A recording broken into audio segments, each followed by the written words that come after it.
Okay, good evening.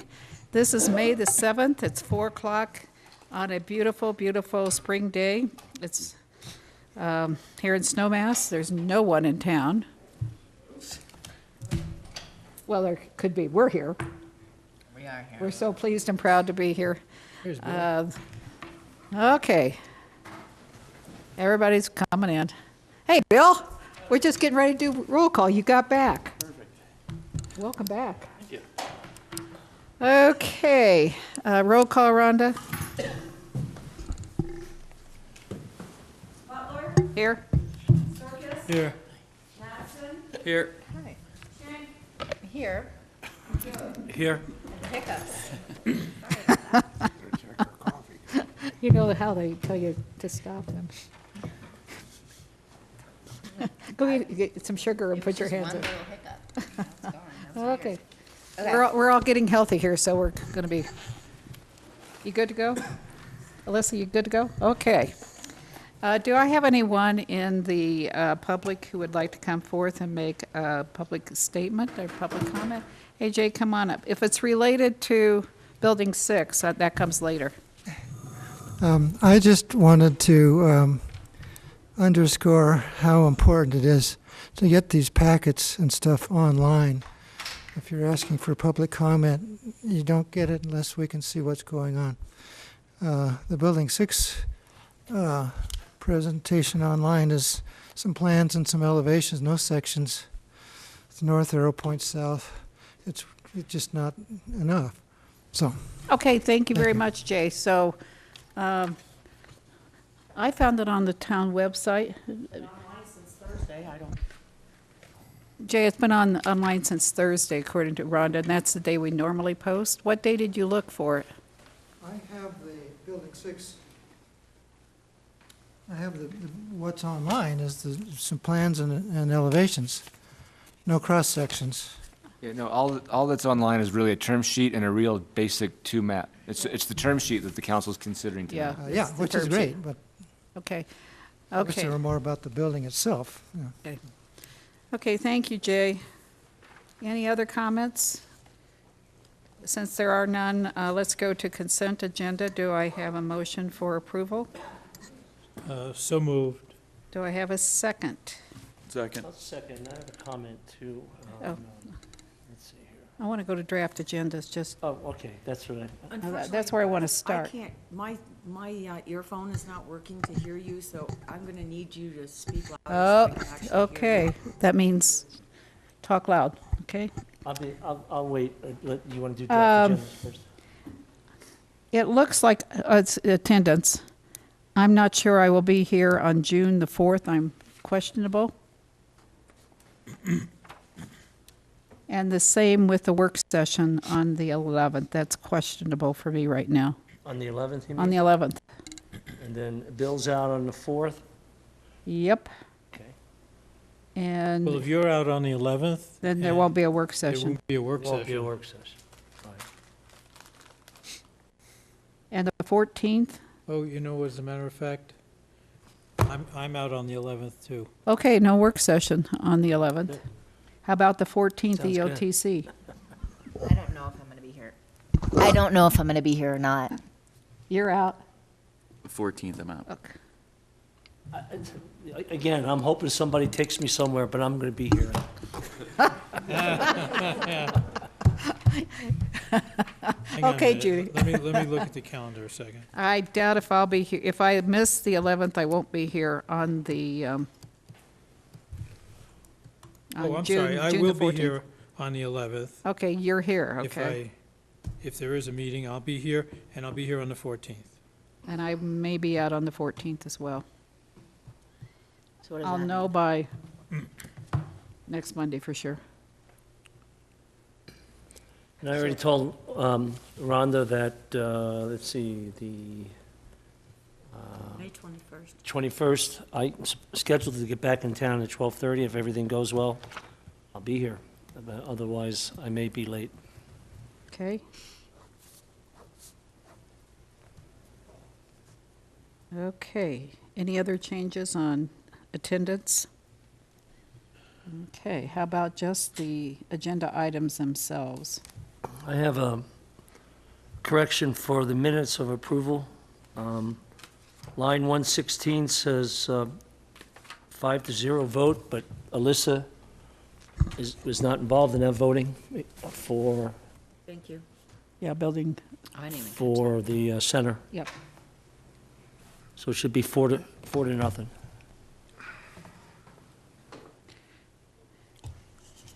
Clint, I'm just going back to the agendas. I think we keep building 6 on the agendas for May and maybe the first one in June.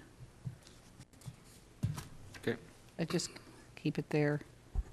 And then the renewable energy initiatives, I know we'll hear a preliminary presentation tonight. Will you be bringing that back during the summertime so we can get that on the agenda, or? We'll get some direction from you all tonight. Okay, and how you okay. wanna- Okay, I'm just really trying to get some of this stuff scheduled out. And where's the comp plan scheduled? There's a planning commission's meeting this Wednesday. I don't want to jinx anything, but I think there's a good chance they'll finish their review. And then in all likelihood, it'll take us a few weeks to get all those revisions put together. And then I'm going to say roughly a month. By the time when we finish this week, get the revisions put together, then we'll get them back. But that's a rough guess at this point. Okay. So I'm looking at July, kind of the, maybe some of the time frame by which we might get some recommendations. Yeah, and when we get this up and going, when we get everything going, we'll talk to you about process, because at that point, it'll be the hearing draft that comes back to you, and you may want to have a dual process so that you can start reviewing it, catch up with the planning commission a little bit, give them a chance, and then really, if I remember the code right, you all need to get their recommendation before you have your hearing on it. So That's right. it can run dual tracks, and so you can get caught up, and they can continue their review as well. But we would start that when that draft comes back. Okay, anything else? Okay, so we had corrections on the minutes. Oh, sorry, on July, I thought I had reported this already, but July 9th and July 16th, I'm out. 9th and 16th? Uh-huh. That's my vacation. Go RVing again? Yes. Oh, how fun. Since I have kids in school, it's the only time I can go anywhere. Okay. Since there are no other minutes that need correction, let's move forward, since we've got a motion and a second and some minor modification to dates of when people will be out of town and one change on the minutes. All in support, say aye. Aye. Aye. All who do not support it, say aye. It passed unanimously. Now we're going to move into hopefully not a real long public hearing, and that would be on the Pope annexation. This is a preliminary plan PUD and initial zoning to EST. And with that, I'm going to go ahead and open this is a continuation, isn't it, John? Continuation of the public hearing, or is it an opening of the public? Opening of the public hearing. And Julianne, are you taking the lead, or who's taking the lead tonight? Well, we haven't seen you for a long time. I don't know, I have to get busy on some applications. Glad to see you. Good to see you back here. Okay, let's go ahead and get started. Thanks, Mayor. This is the scheduled public hearing for the Pope annexation's preliminary plan PUD with initial zoning to EST, which is a residential estate zone district in the town. Just for the record, the applicant did submit affidavits for the mailing and posting of the public hearing notices. We also did a publication notice in the Snowmass Sun on March 28th to meet the 30-day notice period. And just for the record, too, we did receive an additional public comment from a citizen that didn't make the packet, and I think that was passed out, okay? There were some questions regarding the riding arena proposed use in this application. So we thought we'd actually present to you some maps just for visual comparison and contrast purposes, and also to compare and contrast some of the figures in the application. So this map represents the Pitkin County Zone District property, and this particular location is Lot 2 of the Gentry Lot Split subdivision. It's the second amended part of that particular subdivision, and it's currently zoned RS3, and this shows the surrounding zone districts in Pitkin County, AR10 to the south, RS160 to the west, and then to the northeast and east is the Wildcat Ranch PUD, and that's the actual zone district designation as PUD there for Wildcat Ranch. This is the town vicinity map, and this mustard color represents the Lot 2 Gentry Lot split site. Just to put it in perspective, this location here is the town hall site, so if council wanted to go on the South District, you could just hike up the draw behind Town Hall, peek out where the South Rim Trail is located here, and basically view the site from the South Rim Trail. But in reality, most of the traffic to the site goes up Brush Creek Road through the town to Divide Road and accesses a private gate called Hidden Meadows. There are 4 lots in the Hidden Meadows subdivision here. This is Ziegler Pond, and then it meanders around and then accesses through a private drive up to Lot 2 along the ridge line. Also, this is Homestead 7 up in this area to the north. And this area here represents the ridge line through the property, but this particular segment here in this flagpole for Homestead 7 is actually in the county, so it's bifurcated, just like Homesteads 9 and 14 were bifurcated, as well as Clear W Ranch, which is the most recent annexation, also called Homestead 6. And by the way, the Wildcat Ranch PUD is limited to 14 homesteads, but when Clear W Ranch came in, it increased up to 15 homesteads altogether. And they did an amendment to expand the Wildcat PUD into the Clear W Ranch parcel. So this is the part that's currently in the town. It doesn't reflect that with the town boundary, but this is the part that's in the town, and this part of it is in the county. But in this particular case, the Pope will not be expanding the PUD for Wildcat Ranch. They'll be proposing an overlay PUD for this particular request and the initial zoning to EST. This particular map's in your packet. This is looking south, and this is the divide influence area per the 2010 comprehensive plan, and Lot 2 is entirely within that influence area, as well as the Homestead 7 flagpole area in through here. This is the plat looking north again of the Gentry lot split, and this currently represents the existing configuration for the building envelope. And in fact, that second amendment was to modify the building envelope. The first amendment actually changed the boundary between lots 1 and 2 to equal out the acreage to 200 acres apiece approximately. And this is the aerial showing Lot 2 in this configuration and the home down on the southern portion of Lot 2.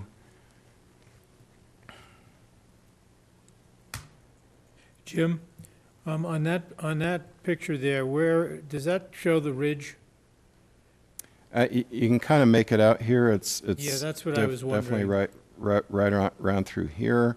Okay. So that dimension, it kind of ranges from 500 feet to 700 feet from the ridge line out to the western property line for Lot 2. Uh-huh. And then the county approved the development activity envelope to be just beyond the ridge, off to the east of the ridge. Okay. How visible is that from the South Rim Trail? Well, not very, it's almost a mile away from the South Yeah, Rim it's a Trail, very, so you know, I hiked up there and I'm going, you hardly see it. I think these homes over here also are along the South Rim Trail. You could probably see it from the South Rim Trail here overlooking this direction, but it's very, very far away. You probably need to see it with binoculars. Okay. This particular map is a blow-up of Lot 2, and this one actually better shows the building envelope area and the house footprint. So the building envelope is 8 acres, which is about 4% of the entire lot area for Lot 2. And the building envelope, the building coverage, I should say, is about 10,000 square feet, including the home and the garage. And that represents less than probably 1/4% of the entire Lot 2 area. And then this is a blow-up of the home. And these particular photos are in your application. You may have seen these before. Oh, maybe I'll let Steve go through these. The next series of slides are the approved floor plans from Pitkin County. This represents the first floor of the residence, and we actually calced it out to against the proposed Wildcat floor area standards as well as the town standards. And this is the upper level or the main level, and we determined that the house and the garage is about 14,000 square feet calculable floor area, measured against the Wildcat floor area measurement standards. Against the town code, we could include this too, but under the Wildcat Ranch standards, this is actually exempt. But when we visited the site with the Planning Commission back on March 7th, this is not even constructed, so it's a moot point. They could still build it, but it would be considered exempt under the Wildcat Ranch standards. The next series of slides are these referral agencies or districts. This first slide is the Roaring Fork School District site. They wouldn't lose any funds as a result of this annexation if it's accepted by the council. It's also part of the Basalt Regional Library District. We did send referral notices to them. We didn't get any comments back. So it's RE1, not Aspen. That's right. Okay. You see, it's also part of the Snowmass Fire District at this time, so they're not proposing annexation into the fire district. But as far as the Snowmass Water and Sanitation District, the property is outside their district, and they don't have any interest in annexing the property for services. And these are some of the remaining referral districts: Aspen Valley Hospital, the Colorado Mountain College District, the Colorado River Conservation District. This is in essence what the applicant proposes per their PUD guide. They propose the rezoning the EST with the PUD guide overlay. The applicant needs variations from the EST zone district. This is the closest zone district that fits the proposal, but they need about 3 variations from the standards. One is the 2 acres maximum for the building envelope. Well, it's already platted by the county to 8 acres. They also wish to increase the square footage allotment for floor area up to 15,000 square feet, because the residence currently calculates to about 14,000 square feet. Jim, excuse me, so right now, currently it's 14,000, correct? Under their proposed Wildcat Ranch floor area measurement What are they standards. right now? It's 12, is that correct? Well, the standard for EST is a 12,000 square feet maximum, but under the county, I think they downzoned it down to a maximum of 8,250. So it's currently 8,250 right now. That's the cap. So, okay, and if you use the town It's standards. 12,000 square foot cap. There's no other zone district that has a higher floor area maximum, so this is the closest that they could utilize.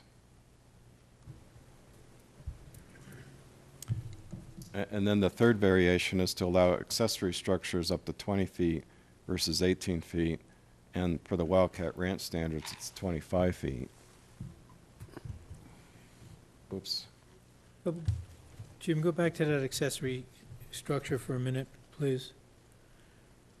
So the EST allows up to 20 feet? No, 18. 18. Oh, okay. So- And they are requesting 20 or 28? 20 feet, but there's a stipulation in the PUD guide that they could build up to 28 feet for the indoor riding arena, up to a 15,000 square foot building coverage if it's within 20 feet of the principal residence. So they already have a riding stable there. They already have a dressage stable, correct? A built structure?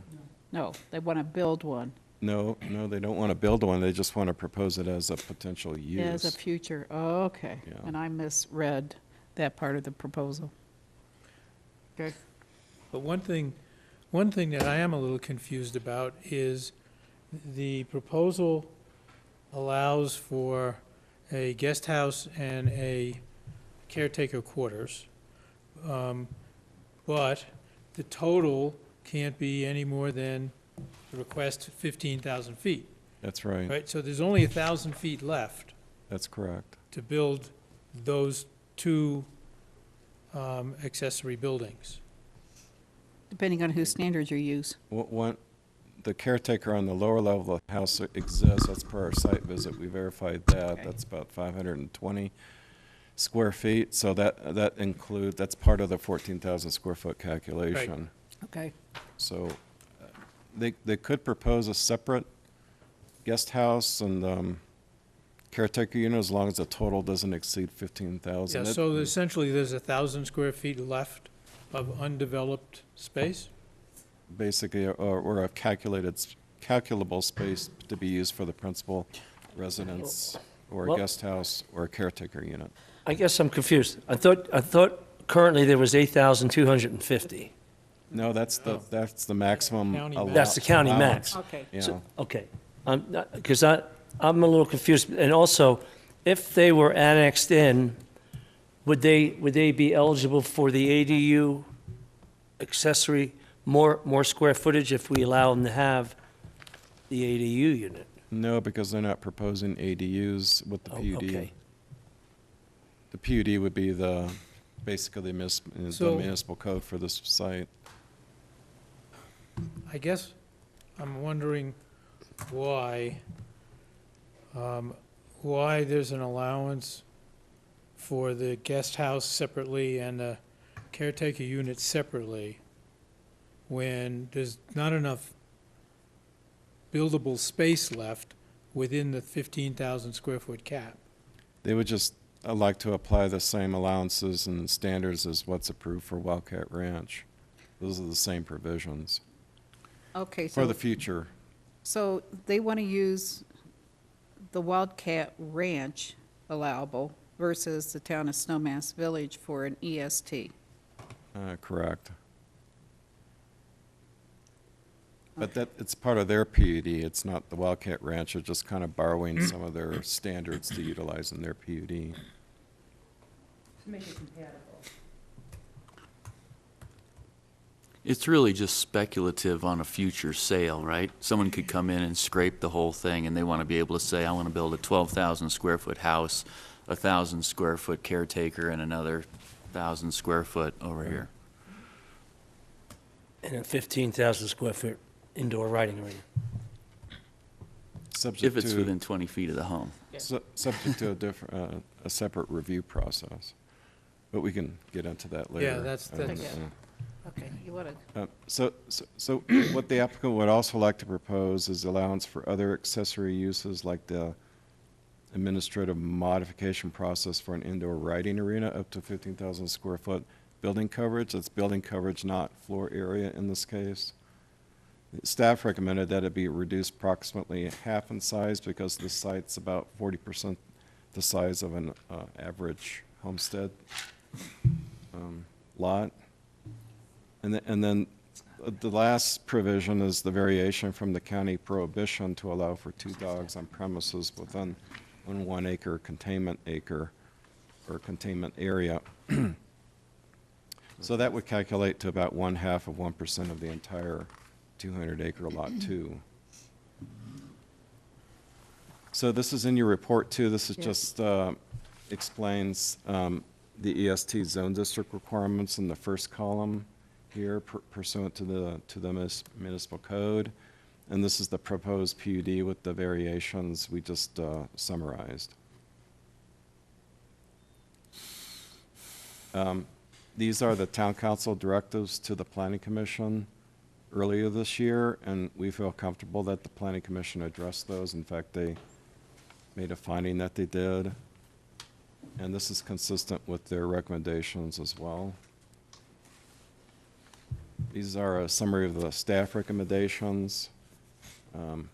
It's in your packet, but basically we agree for the most part with the planning commission recommendations in the resolution 3 that was signed, and that was generally carried over into council's resolution as well. So the core issues, again, I think for this particular review, include the variations that we just summarized, the indoor riding arena conditional use being proposed, the other PUD guide revisions, which carries forward much of the county previous approvals and conditions of approval, and then the dog allowance for 2 dogs within the 1 acre containment area. There are also some utility operations issues on the site, and Tom Dunlop, our environmental consultant, is here to address those questions. So that's kind of my presentation. That Well, and the includes bottom line is, we're recommending approval of Resolution 19, after all. Yeah, right. Okay, help me understand something, because anyone knows that I'm a dog lover. And you had 2 dogs, and keep 2 dogs within 50 feet of a residence, and should be kenneled on this size piece of property. No one's going to comply with that. I mean, the requirement to be kenneled? Yeah, kenneled and within 50 feet. How are you going to police that? Well, the owner would be relatively close to those kennels, and it would still be within the same DAE. Well, so we're putting a restriction into a resolution for something that we need to police for. It wouldn't necessarily be yes, but if there was ever a complaint, I think we would like a provision to enter the property to enforce it. Which is number 10, the license to enter. Right. I just think it's just a little too strict. I think the applicant is not proposing kenneling, they're just proposing the 1 acre containment area. Yeah, with the 2 that dogs. seems reasonable. You put one of those fences around, invisible fence is what you do.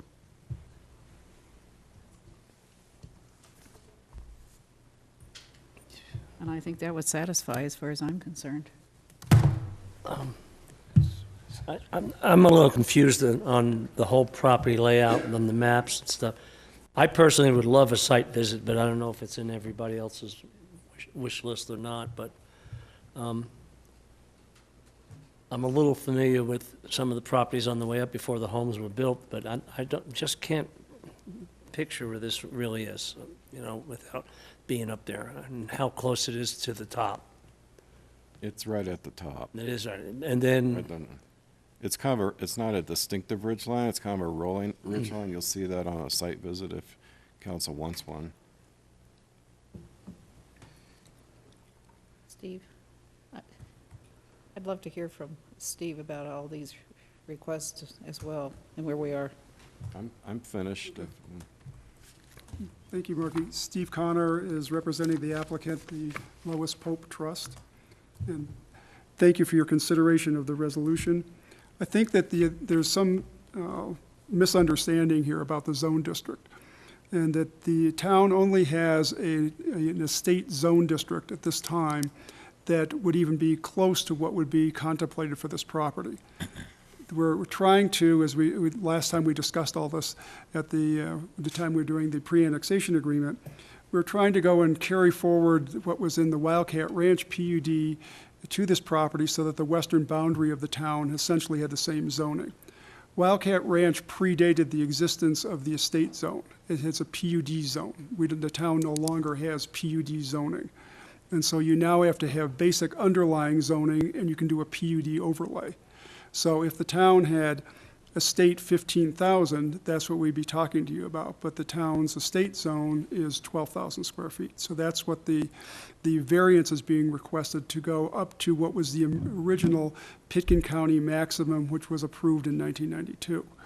So we're not asking for an increase in what was originally authorized by Pitkin County, but what we're asking for is assurance that what they gave wouldn't be taken away, as has already happened. There is no immediate intention of the current owner to go and to expand the house, but I think, as Bill said, is that what we're trying to do is to set the underlying parameters of what's on the property, so if somebody wants to scrape it and start over again, then they know what they can do for that. So the 15,000 square feet is cumulative then, is Bob's question, is that it would be more applicable to somebody starting over again than to what's there now. Okay, that makes sense. Do that. Other than that, pretty much I think that if you're up on this property, and if you recall, and Jim has it in the application, I showed you some Google Earth photos of where it is on there. It's about 2 miles from this property to the nearest part of the town that it could even possibly be visible, and that's only from the ski area and only in the wintertime from Upper Wood Run and Ridge Run. When the leaves are out in both those areas, you cannot see this property. It is basically invisible from anything that is in the town otherwise, and it's also invisible from Snowmass Creek Road. In the PUD guide that we've incorporated and brought for you, these pictures, is that we brought forward what the county approval was, which the county's ridgeline approval is that you cannot have any structures visible from Snowmass Creek Road. So that's incorporated in the PUD guide that adds to the town that you can't, the same thing for the town park or from Brush Creek Road to do that. But it's hard to conceptualize, Thomas, that's what's going on, but it's invisible when you're up there. In relationship to where Mr. Hirsch's property is, That's immediately going, south is that way, right there. okay, so it's further up the ridge. Yes, and that property is actually higher, this is lower. So it's invisible from the lot 1 Okay. Okay. to do that. And here's the rim trail, right through here. And Jim, just point out Stark's site for reference as well. Stark's site. The Yin yin yang. yang, pinwheel, labyrinth, we tend to, That's over in this direction Yeah. here. Right about there. So it's very hard to see it. Okay. I don't know if you could see it better in this one, but. back I over think there. that gives you a pretty good idea, because then you can look over, see the ski area, and then you can just kind of visualize where the top of the Ridge Run and Wood Run would be over on the left side. When we were up there with the planning commission, it was, you needed a telescope to really see what was going on top of Ridge Run or Wood Run. It's that far away. The houses in the county that are on top of Sinclair Road are visible as they are visible from this property. The lower houses, then obviously that are in Hidden Meadows, are not visible from this property either. Okay. It's an unique environment that you're up in the middle of truly nowhere when you're on this property. And that as the road comes down, as you can see, it then naturally goes into a lower elevation. Then being on the Wildcat Creek side of the ridge, you're nestled into the hill. And so I think that, Marky, as you're saying, if you're trying to look at it, it's hard to see, because that when the topography the way it is the house nestles into the side of the hill there. I think on the dog containment, there's no issues with the 2 dogs, and that's fine for the applicant. don't disagree that the 50 feet is kind of hard to understand how that's going to work. It doesn't work. What we tried to do was to something that was workable, and that obviously if the outside of the kennels are necessary if the dogs are outside and they're not under positive control. Unquestionably, that should happen. But if the dogs are under positive control, it seems like that 50 feet from the house doesn't really make all that much difference to do that. I think also the points that Jim had about having the septic system that and the water system that Tom Dunlap looked at, no issues on that. That's fine. And actually, the fire system is going to be inspected here, either has been or is going to be in the next few weeks to do that. So that's something that's already on the table for that the applicant's going to do. The riding arena, I think, is getting a lot of scrutiny that's probably more than is really intended. As I told you when the last time that we had met, the riding arena is not something that is a primary motivator for the applicant. It's something, again, to try to go into standardize the zoning on the western part of the town. I think that if this was built, you still can't see it from any place. It's that there's no visible place other than the 3 homes on the top of Sinclair Road in the county that probably would be able to see this. The discussion at the Planning Commission concerned how does a riding arena work? And Jim Gustafson had some interest or prior design, I guess, in riding arenas. And it varies, I guess, from what you're going to do and how big the Right. facility has to be and what's going on to do that. I don't know if dividing this, the 15,000 in half is really the appropriate way to do it. I thought it was more that it went back to the administrative review and what was appropriate that was then suitable for the site would happen in that review. If the 15,000 feet is too big, then that's going to be something then in the administrative review that there's going to be discussion on. And under the administrative review policy, if the community development director does not feel that he or she wants to go ahead and approve this, it then is kicked back into a normal system of where it would come back for a review that would be by the elected officials. So to do that, I don't think there's you know, I just don't have a handle on the size of this thing and what it would be in terms of what would be appropriate or not appropriate. As Jim said, I mean, you're on 200 acres and it's like the ground coverage is basically nothing when you, even with a 15,000 foot additional structure.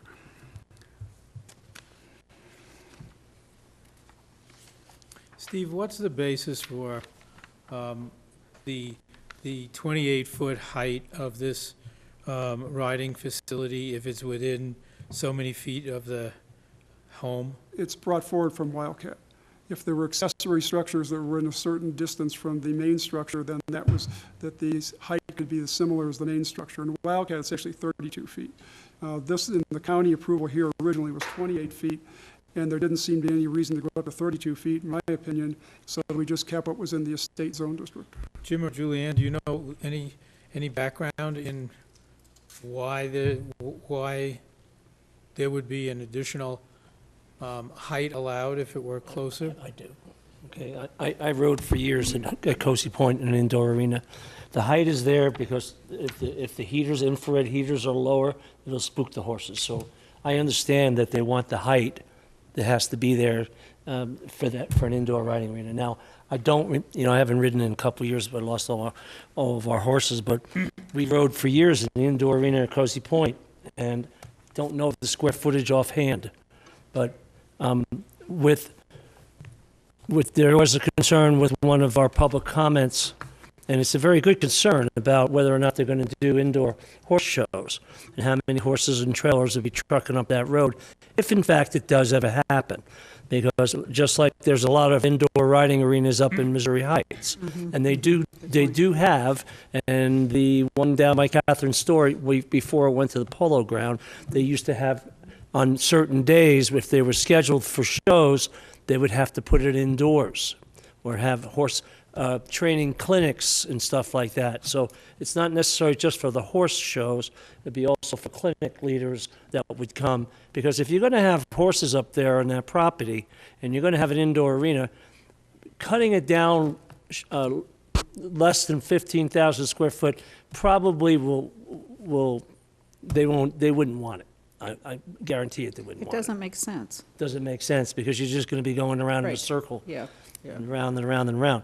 I mean, an indoor arena really has to be a minimum, and I think 15,000 square foot. Cozy Point is larger, but they actually practice rugby in there in the fall on bad days. I'm not sure what they get all over their bodies. But that arena is in great shape. They scrape it and clean it probably twice a day. But at any rate, I think the riding arena needs to be as a separate. Admin. Yeah, I think also, Tom, is that traffic would be part of that review. Anything that would happen there, I think that maintenance and removal of waste, I mean, all that's all part of an operational plan that would be for that facility. Right, because so- when they haul it off from Cozy Point, they take it out and go over to where the people practice archery. That's all the, big compost piles, you see them over there. Right. Over there on the open space out over there. So, and that's done every single day. So the public comment that was brought to our attention is a very good public comment. Yeah, and I can tell you that the applicant has not thought that through, and that's why thought it was better to have the administrative review, because when somebody wants to do it, there's somebody else looking at that, and these issues can be brought up at that time. That's a very good point. I'm fine with that being an admin review. Okay, what else do you have, Steve? Nothing really, other than on the proposed resolution number 9, which is that you would refer to, Marky, with the dog containment. I just, we're happy to work with whatever we need to do, but I just think that that's an unenforceable situation. I would do 1 acre and you'd have them under control and do an invisible fence. Yeah, what we hit, well, that was the contemplation, and that's what's in the PUD guide, is that a maximum of 2 dogs. The dogs are maintained in the development activity envelope or within an escape-proof kennel, and that it would be not greater than 1 acre, and that dogs can be taken outside the kennels or the detached dwelling, but they all times have to be under positive control. Yep. And I think if we want to say positive controls on a leash, that's fine too. Yeah, you can do positive controls with voice command. Maybe your dogs. Well, let's talk about the day of the week and the hour of the day. Right. No, but a lot of people, because I patrol, and they've got the voice colors and they're under voice control, and it does work. Boulder has it that way too. But I think that's the exception, probably not the norm. And we don't know who's going to own this property and what kind of dogs they are. And since it's in a wildlife sensitive area, I think we have to make sure that it's strict. Well, I think 1 acre is plenty. 50 feet from the house. They can't even put a dog run. It's like nothing. It's like nothing, 50 feet. 50 feet's nothing. I'm fine with the control. You don't really I don't care? have an issue with the dog situation, Okay. but I have other questions, but Okay. not that one. Okay, you go for it. We've talked a lot about all of the loves, our four-legged friends. Tom, where are you on? Well, I just, as I mentioned to Bob when you were talking, I just want to make sure if we go forward with this, we have an opportunity. I still would like to do a site visit Okay. before we come back to the final. Site visit? Let's talk about that right now, since you brought it up. Okay. I'm okay with that. I think it's important to do a site visit. Okay, Alyssa? Yeah, It's fine. we got a consensus, so we need to get that scheduled. Would you like to do the site visit before the preliminary or before the final? Probably before we approve this, yes. Yeah. Okay, Okay. okay, Bob, let's go on forward with the other issues. Okay, so the proposed condition Which one? relative to parking spaces, relative to parking, Jim, It's page 46 or 43 or 146. It says one space per bedroom, but what's not clear to me is that, does that include bedrooms in guest houses and caretaker units, as well as the main house? Well, I think the 5-bedroom includes the caretaker unit, so it'd be basically what exists right now. We think they have the provision for the off. But I think the real question to me is, what does the EST zone district say, and how does it describe bedrooms? Is it every bedroom on the property? Is it only the primary home bedrooms? No, I think it would have to be both the caretaker guest house and the principal Okay, house. well, that's what I was, but maybe it needs to be clarified a little. I think that'd just be the standard norm when we get the Okay. building permit application. We'd just be looking for that. Okay. And then, well, we kind of hit that one. And then the other question really that I have is about the potential damage to the road if there is significant construction on the property. The whole issue around the escrow? Pardon? The escrow? Well, an issue around how do we protect the other owners of that private road should this property have significant construction at some point in time? I believe there's a clause in the existing private access agreement. The town's not even party to it. The town would not be responsible for it. Who's ever damaging the road would be responsible for that. Yeah, but repair. that ends up in a lawsuit. Well, it's a private road serving 6 large lots. Right. So coming back around and looking at this from a different perspective. At the point in time that someone comes to community development and says, we are now the owners of this property and we want to knock this down and start all over, does that proposal come before the council of the time for preliminary and final approval? No. Well, then we need to put into this some language that makes it clear that if there is, significant, if there is damage to that road, it's the responsibility of this property owner. I mean, I was hoping that a future proposal would come back before a planning commission or council so that that issue could be tied up at that point like a construction management plan. Well, we probably make that recommendation if, looking at this plan, because the access road right now is all the way through the county. Right. And if there was a right-of-way dedication of some sort, then we might add a clause regarding that, but it's strictly a private road access agreement. And I think Steve has the language that references the damage clause. Well, I think we had the damage clause in the packet, but it didn't, to me, it just said if the 6 of us can't agree, or if the person who created the damage says it's not my fault, then it's left to the others to chase them. That's true. Yeah, the town's not party to it. Yeah, Steve is looking up some language. This is one area we need to get resolved Well, before. normally, a government would not go try to enforce a private covenant. Okay, So this is a private covenant, it's a private road. There's already an agreement that's between the owners or users of the road as to how they're going to maintain it.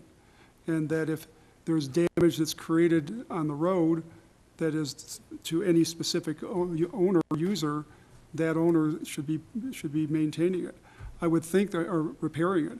I would think that ultimately, if there was a building permit application, as Bob's referring to, I mean, you're gonna have a construction management plan that's gonna be required anyway.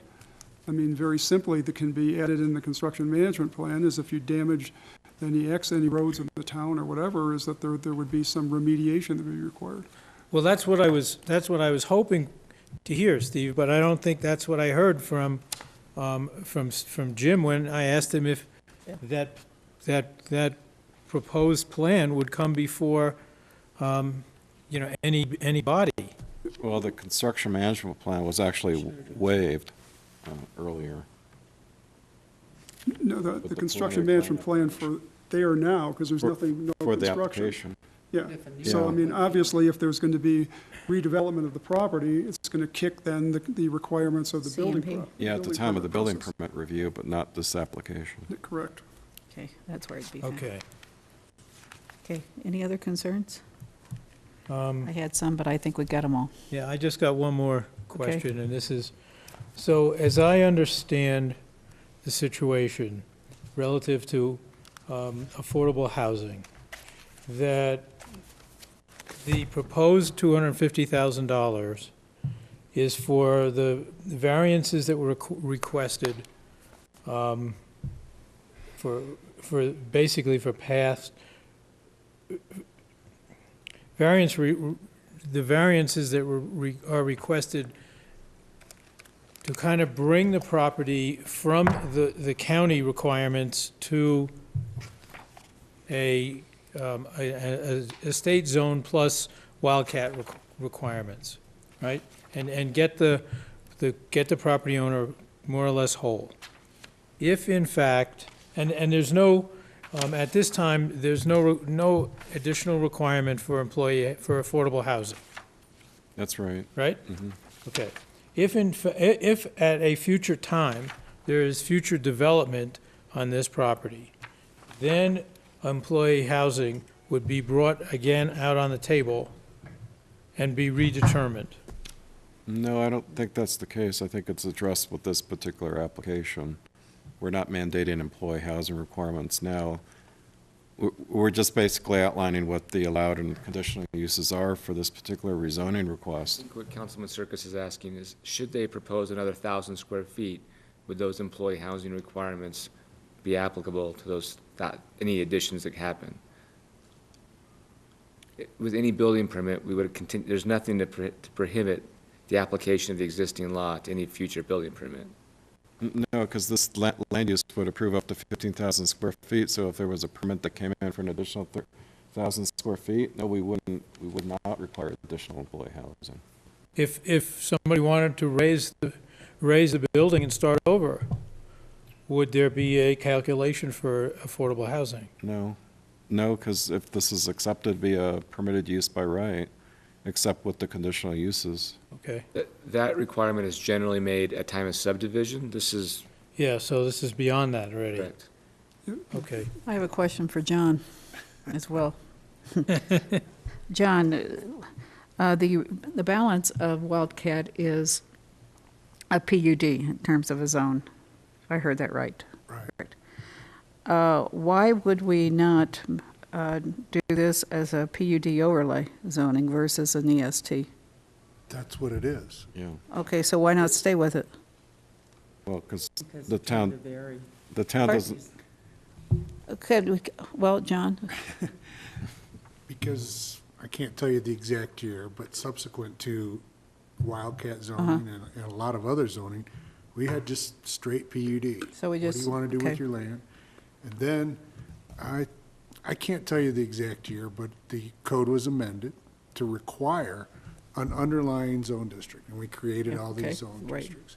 And then if you bought property that had this zoning on it and you wanted to do something more, you proposed a PUD overlay, created the need for variations or whatever, and those are mitigated by community purposes.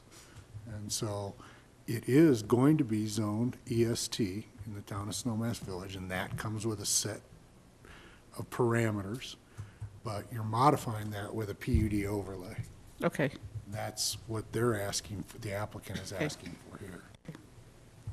the PUD zoning doesn't exist anymore, Right. unless it's Yeah, already it's here. gone. Yeah. It's You bye-bye. can't get just a PUD PUD, anymore. yep, got it. You have to have, so, anyway.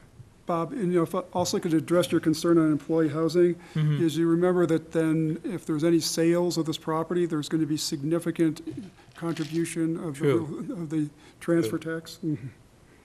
True. Any other, Alyssa, you had some questions? I've got a few. Okay. I think even though this complies with our ridge line protection, it is definitely on a ridge line, and it's visible from the ski area. It's definitely visible. So I still have a real problem with the 15,000 square foot allowable riding arena. It just seems like a really large structure to be parked on a ridge that is viewable from our main attraction. A question for you relative to that. Yep. If it were tucked down that hillside, Would It that- has to be down the hillside, because it's in, if it's all the development's going to be in the development activity envelope, it will be in the Wildcat Creek drainage. And the house is in the Wildcat Creek drainage. It's not on the Okay. top of the ridge. okay. And Jim, if you had the other pictures of the ridge there, you can actually see that. No, the one that was the Google Earth one. You can see the, So it's east of the ridge line. yeah, the old Jeep Road, which you can barely make out there, is essentially the ridge. And so that everything then to the east or to the right is then going downhill. Do you have the one that was the Google Earth one that you showed before? Was it your Google Yeah, Earth? yeah. Oh, I have to close this one out, sorry. Yeah, those. So you can see it's already on the other side of the ridge.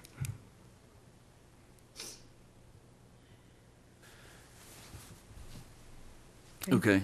I think, If you look at the snow line, yep, that's essentially the ridge. right. And from the other picture, you can tell that from the first house, lot one, you come down into this. And then to your right, you see the road. The ridge line is really to the right. There's just a little dip in, and it's all to the east, and it's downhill. So if I think to really, when you say it's on the ridge line, that's not right. And I think the site visit will really help you with orientation. These pictures don't do it justice, and you don't realize it until you get on the property. So if I'm sitting at Sam's Knob, I cannot see this house. You might be able to see it at Sam's Knob. Okay. I think you really have to be up to the top of the burn to really see it. Yeah, you can see it from the ski mountain, if you know where you're looking. Right. But you're also umpteen miles away. I understand. Yeah, it doesn't look I like. went to North Carolina. They built a skyscraper on top of the mountain, and it is the biggest eyesore I've ever seen in my life. And Understand? But we felt that too with the 15,000 square foot arena, which is the building coverage, not the floor plate. I mean, the existing house and garage is 10,000 square feet, so if you allowed a 15,000 arena, it would look like the principal structure on the premises, but then hardly anybody will be able to see it because it's pretty much over a ridge. And the people that would be able to see it would be far away. all right. Well, unless my opinion is changed by the site visit, I'd like that stand for the record. Also in the staff report, page 21, talks about a trail easement, potentially Wildcat Ridge's South Rim Trail in the future. Can you tell us a little bit about that? It's Jim's idea. It's, and it's interesting, but it's a trail to nowhere from nowhere. And it's not in the like resolution. you can't get to the trail, and if you got to the trail, you can't get off the trail. And Yeah. so that it's one where if someone was coming in to talk about the Gentry lot split subdivision to you now, where it was both lots and to Wildcat Ranch or something, maybe it's something to talk about. But right now is that if you had a trail on the old Jeep Road, you can't get to it because you first have to cross lot number 1. And if you could get to it, then you can't get anywhere because it runs into the Homestead and Wildcat Ranch. It doesn't go anywhere. We were simply addressing it because there was a code standard that you need to address public trails, although that's probably more or less addressed on a master plan development versus a private large residential estate property. It'd probably be, I think Steve's right, I mean, if we got it, I was just basically looking for maybe a reservation of a trail, because if we did ever get it connected down to the South Rim Trail, it would make for a fantastic amenity. Although it's not part of the poster plan, but I can't remember when the poster plan was acted on, whether it was before the pre-annexation agreement or after. The developer did it's not in the grant poster plan, so that's- It's easement not for in the Rim poster Trail. plan, but I was simply addressing So it's a the moot code point. standards It's for a moot public point. trails. And a trail across this is a deal killer to the owner. I mean, the whole idea is that you don't want the public going across in front of your house. Okay. And then page 24, the pump and pipeline system from the ditch. Owner of Lot 2, Pope. The county approved a limits of 3 acres, so are you asking us to approve another acre of irrigation? What they have is there are 2 different water systems. There's a potable water system that's by a well that's actually a great producer. It's 15 gallons per minute. It does authorize an acre of irrigation out of the well system. What they have is a non-potable system that pumps from the Mackenzie Wildcat ditch. And if you can see to the right side of the ridge, you'll just see coming down there, you can just kind of make out a ditch. Jim, can you point to that? Go to the right of the, Jim, do you have your pointer? Do I have a pointer? Down the hill, other way, right there, down, to the right, to the right, to the right, to the right. See the ditch? Thank you. This is the Mackenzie Wildcat ditch, Right. Oh, got it. right Okay. here. And it comes, this is the one that crosses on Campground. Yep. That blew out before, to do that. So right down in this area someplace, as part of the agreement when this property was taken out of what was now Wildcat Ranch, then water rights out of the Mackenzie Wildcat ditch were then allocated to this property. So a pump station has been built down in this area, and it pumps water up to both of the properties. And that under the county approval, that there was not greater than 3 acres of irrigated pasture. And so From the that- ditch. From the ditch, that's what that's referring to. But it sounds like you've got adequate water from the well as well. Well, the well is a domestic well that then has a limit of 1 acre of outdoor irrigation, as most well permits do. Okay. This allows then to do 3 acres someplace. Gotcha. That would be on there. Okay, thank you for that.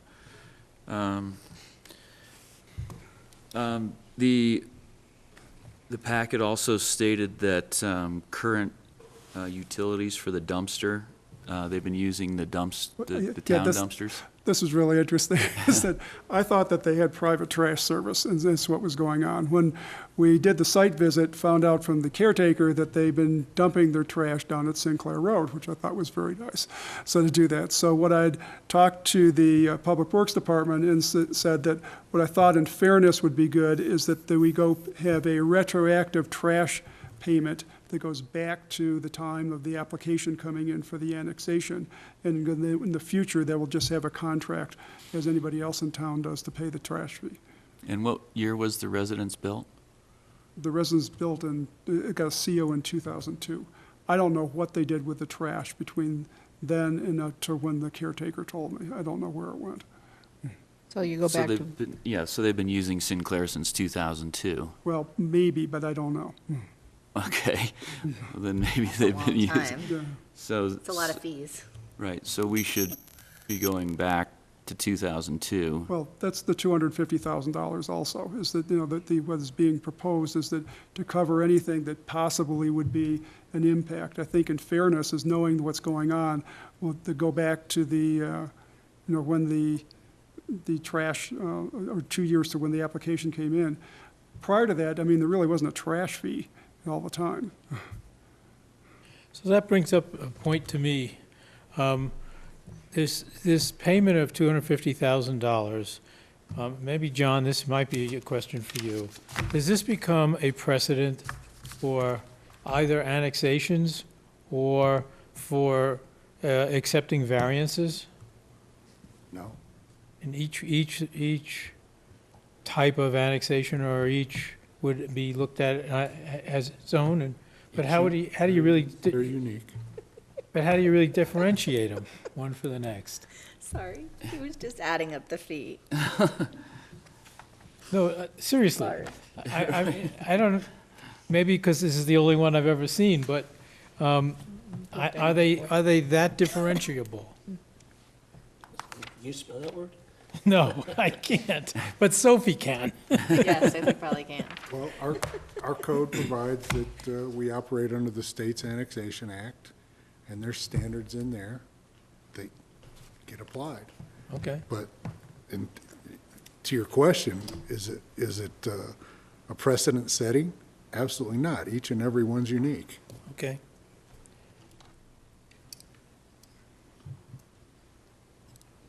Okay, what other questions? Alyssa, do you have some questions? They were answered. They were mostly about that arena. I had, Well, Bill, you got another one. You calculated all the way back to 2002. I think you can only do it till 2017, 2016 or 2017 when this first came in, because you'd have no proof, They other could than just the admit it. caretaker. he was going the back way to the dump. Okay. So I don't want to go overboard on the road and the utilities, but there was a recent utility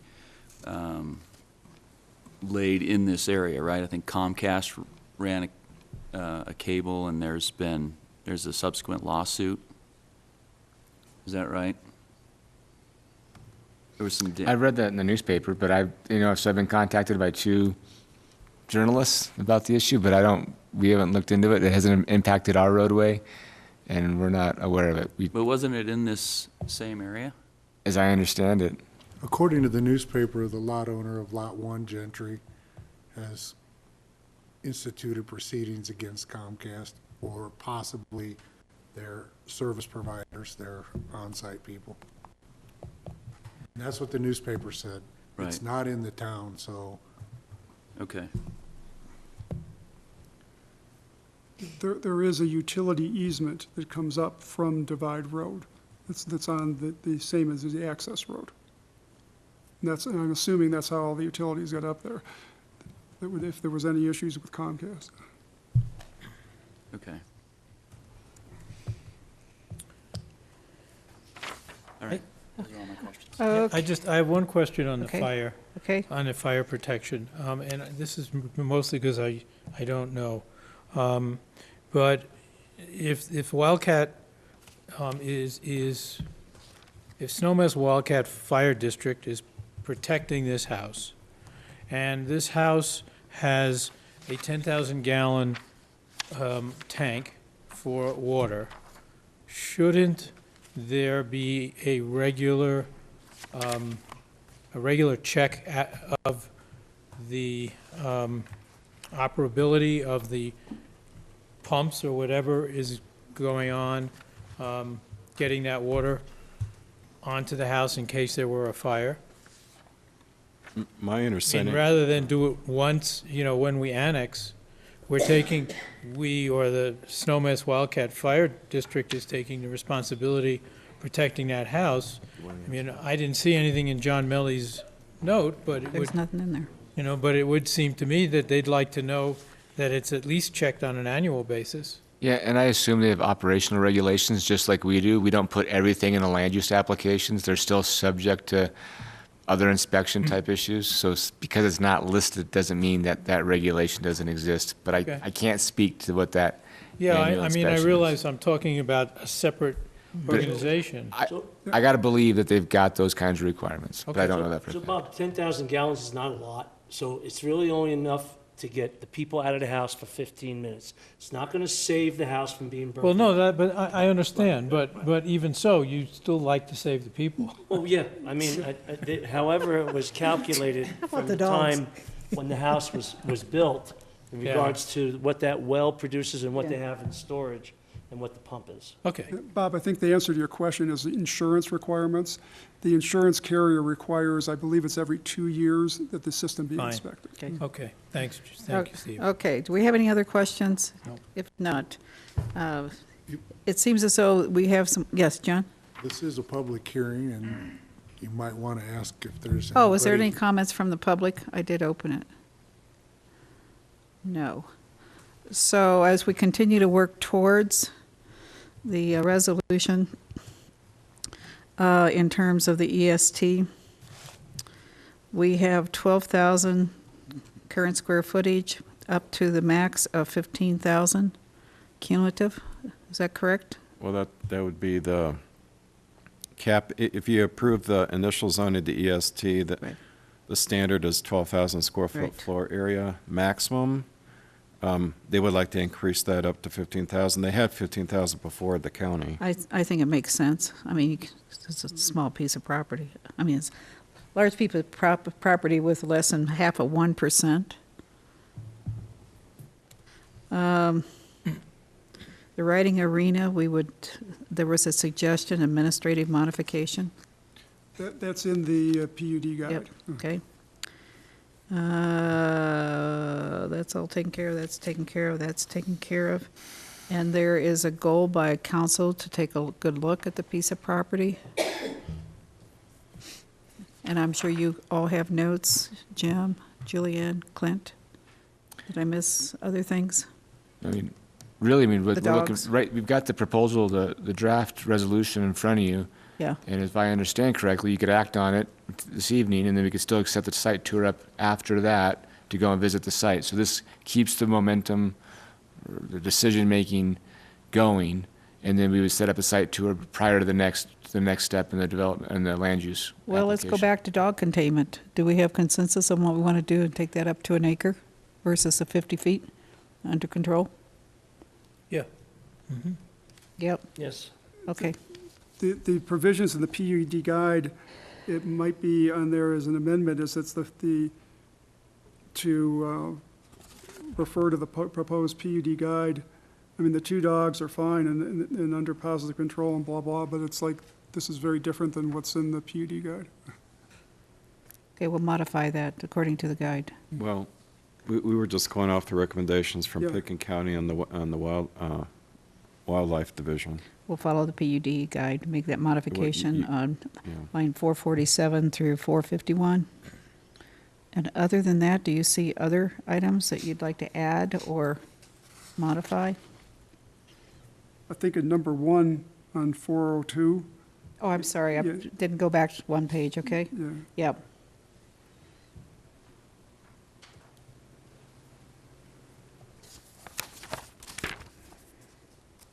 What page you on? It's on page 26 of 146, using the Granicus. Okay. 26. That says a requested, will be reduced in scope by approximately 1/2 of the requested 15,000 square feet. Since I'm not experienced of an indoor writer, I'm going to listen to Tom on this one.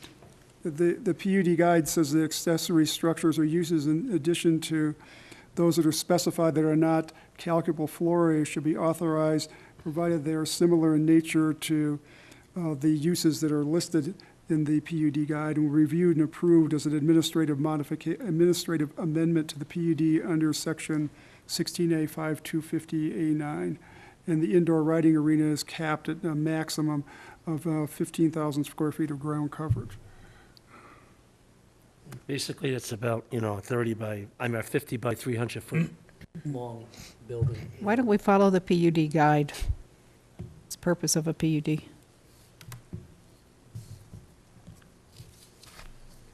What the planning commission Tom, Yeah, okay. Yeah. follow the PUD guide? Well, yeah, okay.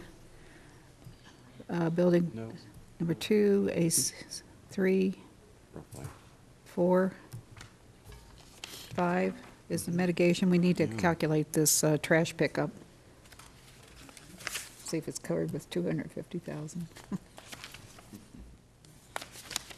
It's a lot of trash It's a lot of, for a long time. how many trips? Madam Mayor, just that recommendation's coming from the planning commission. That's Okay, why it's in there. That's. What, for reducing the size? Right, I was just reading why. And I'm just saying, that's how it got, that's where we're trying to meld and combine and whatnot. And I'm just letting you know that's, okay. that was the recommendation. Yeah, because I did read the planning commission, so I know where you pulled it from. Let's go with the PUD guide. Well, I think that came from staff's recommendation too, because we did some research and found that a small dressage would be roughly, 7,000 to 9,000 square feet in size. That's like going to kindergarten. Sorry.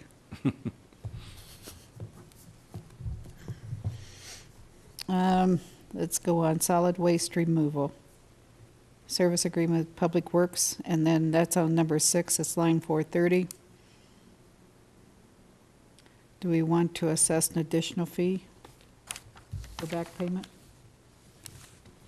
I think we should. It's only like $500 a year, isn't it?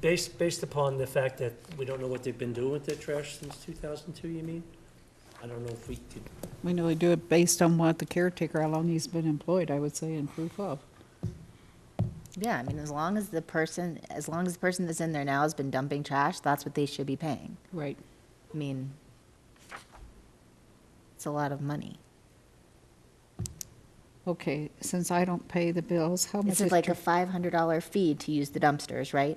Yep, per year? that's right. And then if Per you get year. curbside pickup, it's an additional fee. Like in So, Horse I Ranch, we mean, have They curbside. don't get curbside. Right, but we do, and I have to pay the dumpster fee. That's right. And before we sold our other house, I had to pay 2 dumpster fees. Oh, So geez. it's a lot of dumpster fees, Well, but it's 500 It's whether five- you use the you know- dumpster or don't. right, it's 500 something a year. Right. If, It's not sin- material. it's not material. No. It's just not material. $10,000 on, yeah, right, you're looking at you know, $8,000, $10,000 on fee. 250? It's not material. Okay, where are we? Okay, that's fine. Fine. I'm not gonna Okay. fight about it. Anything, And actually, Marky, is that we'd already offered to pay from 2016, and happy to, if you want to Right. put that in there. let's put that in there. Okay, thank you, Steve. Okay, any other changes and modifications to the draft? Do I have a motion for approval with the modifications pending a site Is this visit? subject to the, Site visit? subject to the site visit? Oh, I will, Oh, John's saying, no, we can't do this? It's not going to be conditioned on a site visit, but a site visit will be part of your final review. Okay, okay, Okay. there you So go. don't condition this Okay. resolution on a site visit. Okay, then Do- I will move to accept this with the changes? with the changes as discussed. Okay, I have a motion. Do I have a second? Zoning through ordinance. I'll have a second motion, I'll second that motion, resolution number Okay. 3, series 2018. Further discussion? All in support? Aye. Aye. Aye. Opposed, same sign. Okay, site visit. How's your calendars looking? If you could give me some clearance dates, that would be good, so I can make sure that we can get up there. Well, Or should I get the dates and get them back to you? The sooner we get it on the calendar, the sooner we can get this taken care of. Okay, you're going to be gone. I'm gone till the 27th. Steve, if you can give us a couple ideas, we'll work, if you can work with staff, we can Well, And then when do you Send out leave, emails. Marky? oh, man, probably Bill, when about do the you leave? 29th. When do you leave? May 25th.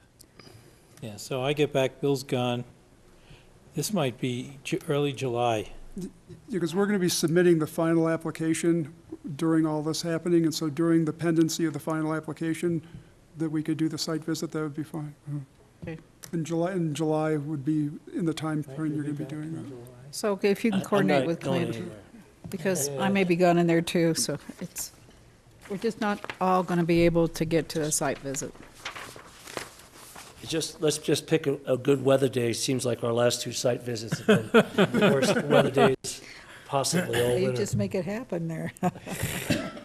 Okay, anything else that has been approved on, this resolution has been approved. We'll see a final at some point. Thank you. And with that, I'll continue the public hearing. No, let's close it, close it. Okay, we're going to close the public hearing. Thank you very much. Thanks, Steve. Thank you, Thank you, Steve. guys. This has been going on 2 years now? So I'm getting grayer, yes. Okay, good to see you. Thank you. Okay, it's now 5:20.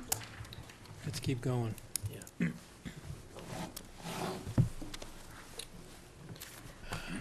Now we'll move into administrative reports, and this is renewable energy initiatives.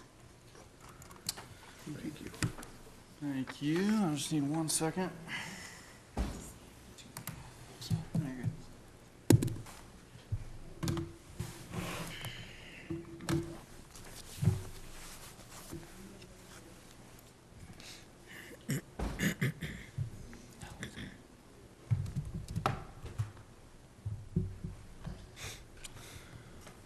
Okay.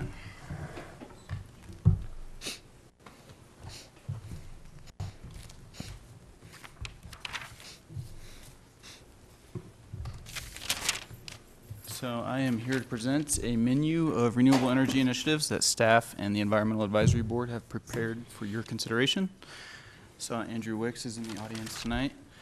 Andrew is our EAB chair. Definitely want to thank him and the board for all their effort in preparing these initiatives, which have been conceptualized to help us meet a couple of town goals, one of which the town council adopted last year, which is a strategic goal to continue our commitment to resiliency. The other goal, our 20 by 20 CO2 reduction goal, deadline is coming up quick.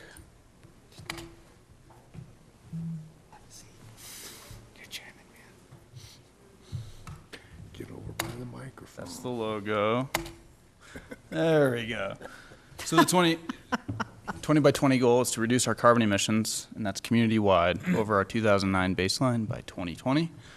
I think CORE presented an update to that emission inventory to the town council in 2016, which showed that we had a 9% reduction up to 2014. We are working with CORE now to update that inventory further with data through 2017. But what's becoming clear is that we're going to have to come up with some creative solutions to meet that goal.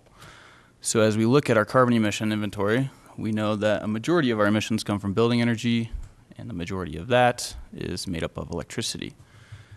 So that kind of presents our biggest opportunity to address carbon emissions and meet this goal.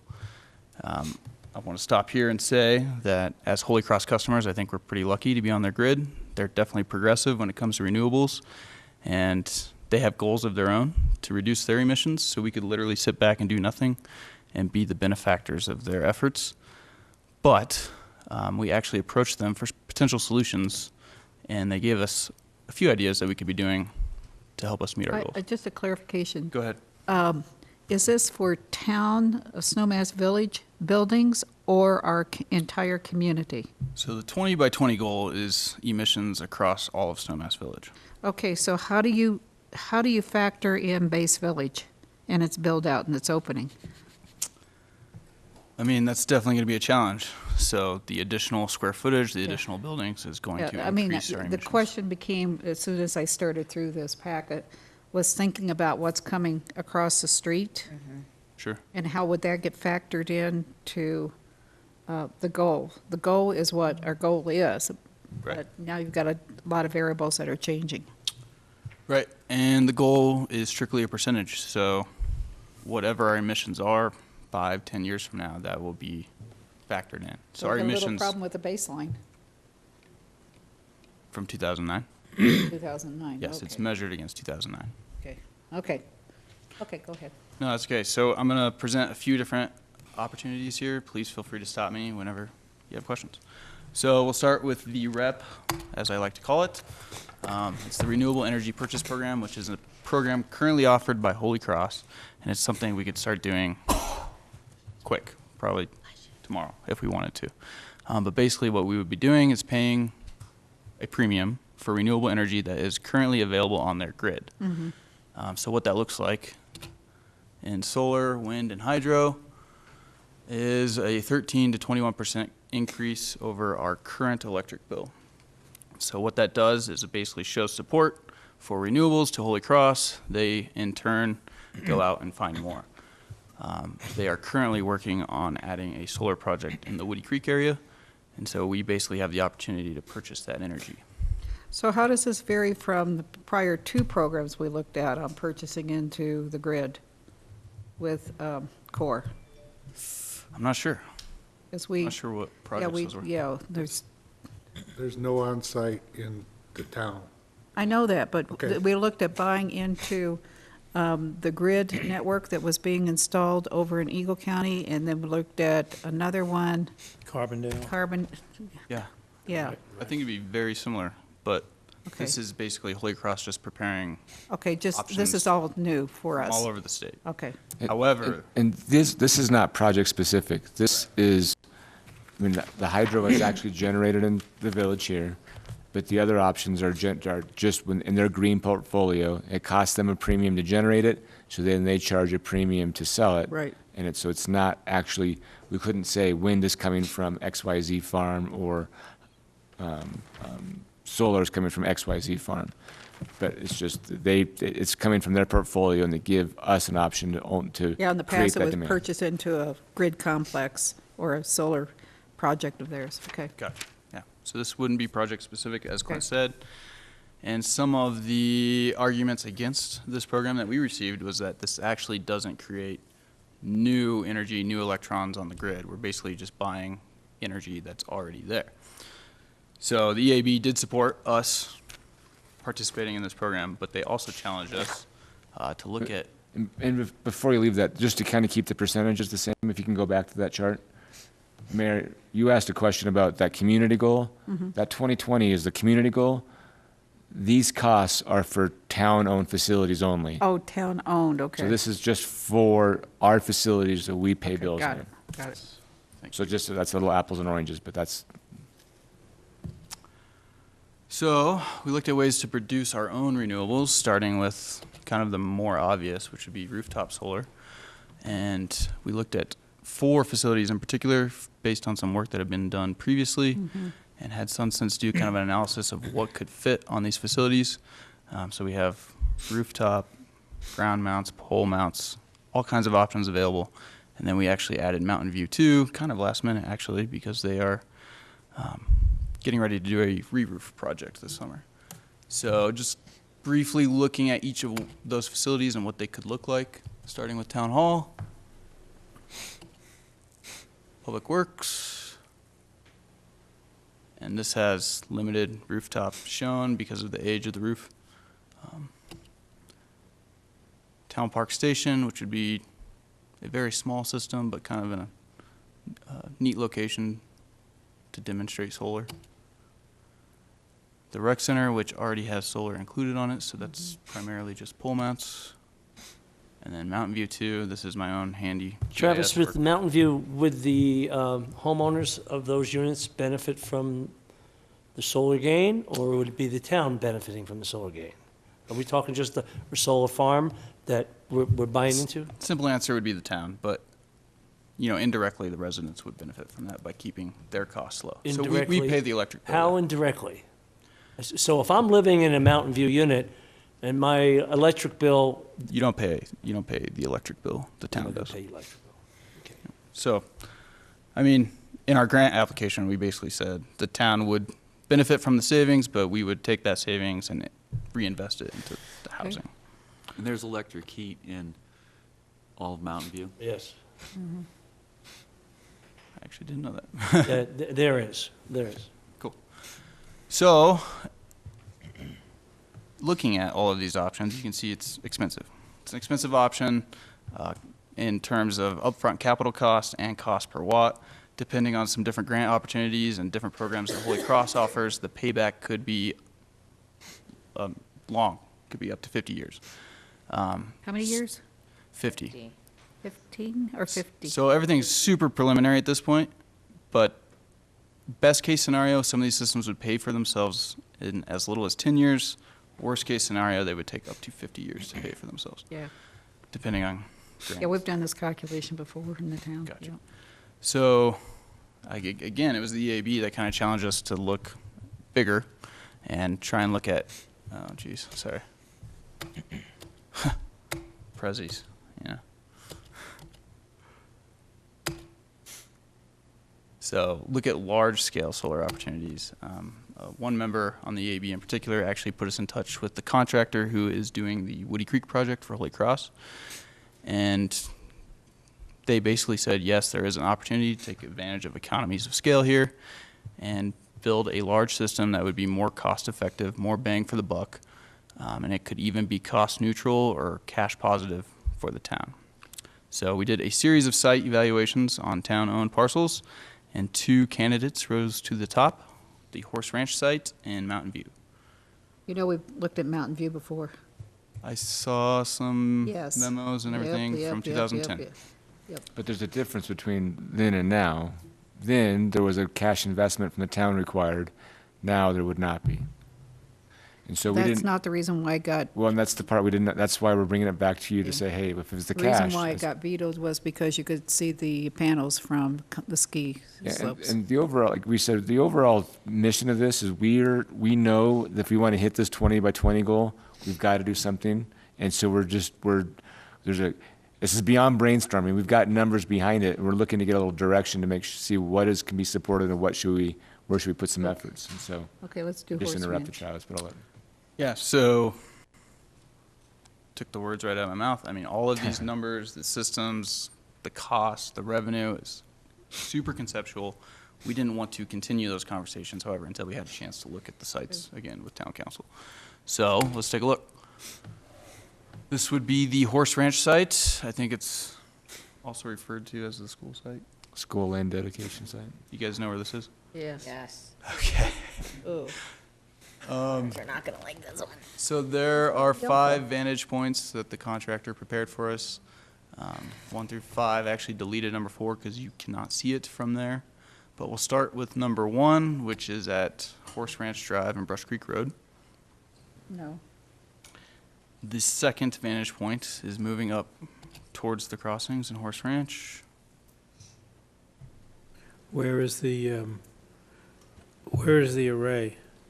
Oh, it's right here. Right there. You're kind of looking at the back of the solar panels Oh, there, the so yellow it's car. kind of hard to pick out. But moving up Brush Creek Road is vantage point 3. You can barely see it in this picture. I don't even know why I included this because that knoll is in your way, which you can't see it. And then vantage point 5 was actually from Oak Ridge, looking down on the system from the neighborhood. The Mountain View site, again, the before. council's looked at this before. Yep. Prepared a few different vantage points for your consideration. The first is from lot 3 or 4. The second is up on Snowmass Mountain, pretty high up, like above, definitely above Fanny Hill. And then the third is if you were standing kind of in the Mountain View parking lot, right below it. And that's primarily east facing? Mostly south facing. And are these panels that would track, or are they stationary?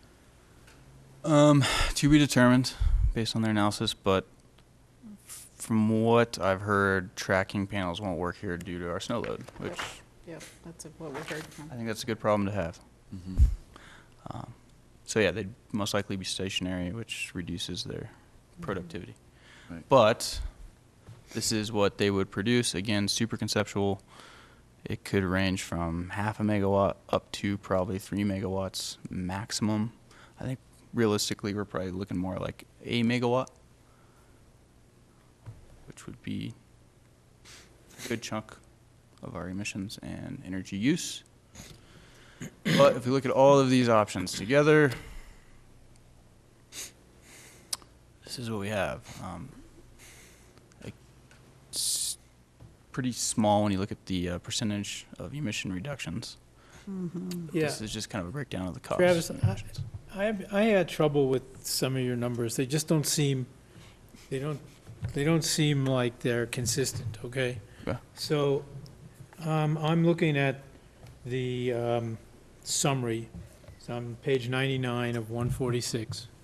And it says that, a rooftops, this is the rooftop system, would produce 356,000 kilowatt hours a year, which is 25% of the town's, the town government's electric use, right? So That's what it says. That's the town as a single organization. I'm sorry. Sarah with CORE actually reviewed my memo after I submitted it and pointed out that was confusing. So I was strictly talking about the town's energy consumption. So like as a single entity, not the community.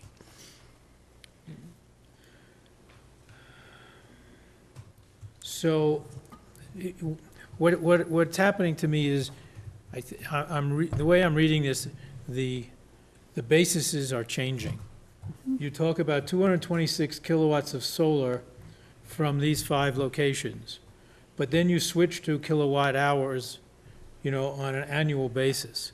So, what is 226 kilowatts of solar on an annual basis equivalent to? I mean, you don't have to answer me the question. I don't need an answer right now, because obviously that's how come 25%. That 226 of kilowatt hours versus the 355,000, or kilowatts versus hours. Right.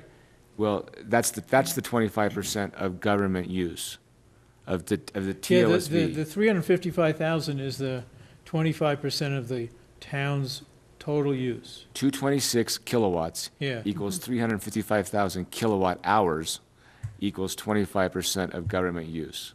Okay. It's the it's the Okay. conversion from kilowatts to kilowatt hours. If the small solar, the rooftop solar panels would reduce carbon emissions on 25% of the town's current carbon emission The from government's, electricity, yes. right?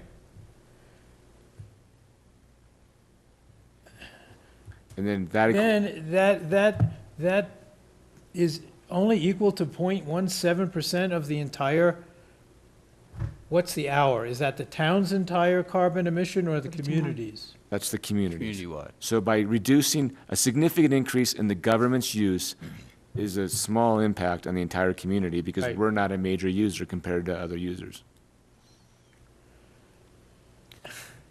I hear you. It just, I mean, to try to do something that will cost, I don't know, somewhere around $800,000 $1 million, yeah. Yep. and get less than 1% difference. Community-wide. Hmm? Community-wide. Community-wide, unless, I'm going to say it a different way. It doesn't sell, to me, to spend $800,000 Okay, less than one. to get less 1% for the community. If I wanted to go out and, to my fellow taxpayers, that doesn't sell. Now, on the other hand, if we look at the difference it makes to the town's buildings, obviously it should make it 25. a It's much 20 more significant difference, That's right? 25%. 25%. Now, maybe that sells better than looking at it from the perspective of the entire community. I mean, I get the fact that we made this 20 for 20 on the whole community, but it's really hard to address the 99%. And that's why we put that last one, knowing the difficulty, knowing the political ramifications, knowing all those things on there. That last option is a big chunk. And so we gave you kind of that small little chunk, the medium chunk, and the big chunk. on purpose saying, hey, what kind of steps are you guys comfortable with us taking? And trying to get some of that leadership, understanding all the issues that go into it, from financial to appearance to meeting that big goal. And that's why you see such a variety. We're trying to get a read from you all on how you'd want us to start working towards addressing that goal. Well, the work is absolutely incredibly well done. The problem goes all the way back to the 2009 report, because what we want to do is get a 20% reduction, but we're talking back in 2009 when Base Village wasn't even approved. So the goal may be unrealistic because we got the wrong base we're coming off of. And that goal's, The goal is not a bad goal, but your starting point may be a bad starting point. and so let me make the assumption that the extra 600,000 square feet going up is not in that baseline. So that's going to make it even tougher. This is a. I know. Well, So- yeah, but I that's know. what makes it unreasonable. Well, or is it, and I guess, if I was going to argue for it, this is a chance to show that leadership and say, hey, do we want to spend the money where and how? And who's that's- going to pay for it? The town. So The not community. necessarily, so 3 out of 5 of these are potentially going to be on part of the Udall grant from CORE, so some of it would be subsidized from CORE if the grants are approved. Correct. 3 out of 5 of the projects. And we haven't even got to the financing. There's lots of different opportunities out there. There's our Holy Cross Enhancement Fund could be something we could look towards. We take your approval and a few steps in there. But this is kind of more of that political decision for you all to give us some guidance on is, hey, which level of steps should we explore? And they all cost, and we Much just was want to it get to a buy in? little feedback from you all. Which should we swing for the fence with that last one, or no. play small ball and just tackle that first one? I think you gotta at go those in expenses? incremental. Or something in the middle. Go back to the one where you could purchase into. And the question is rate of return on investment on these.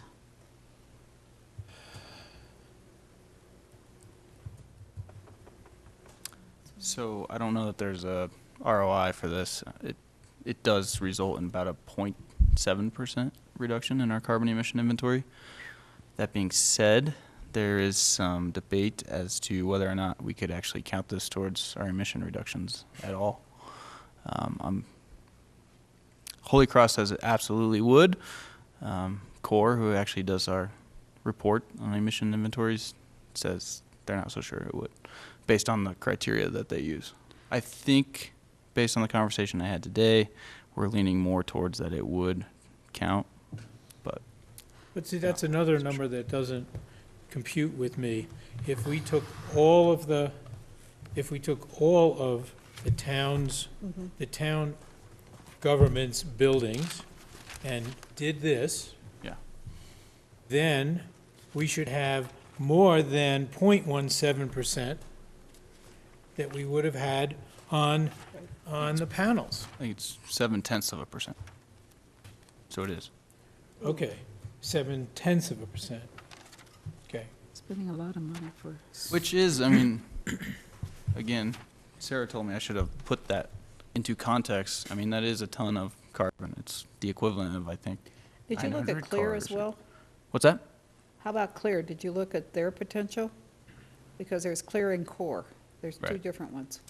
And before we looked at investing in Clear.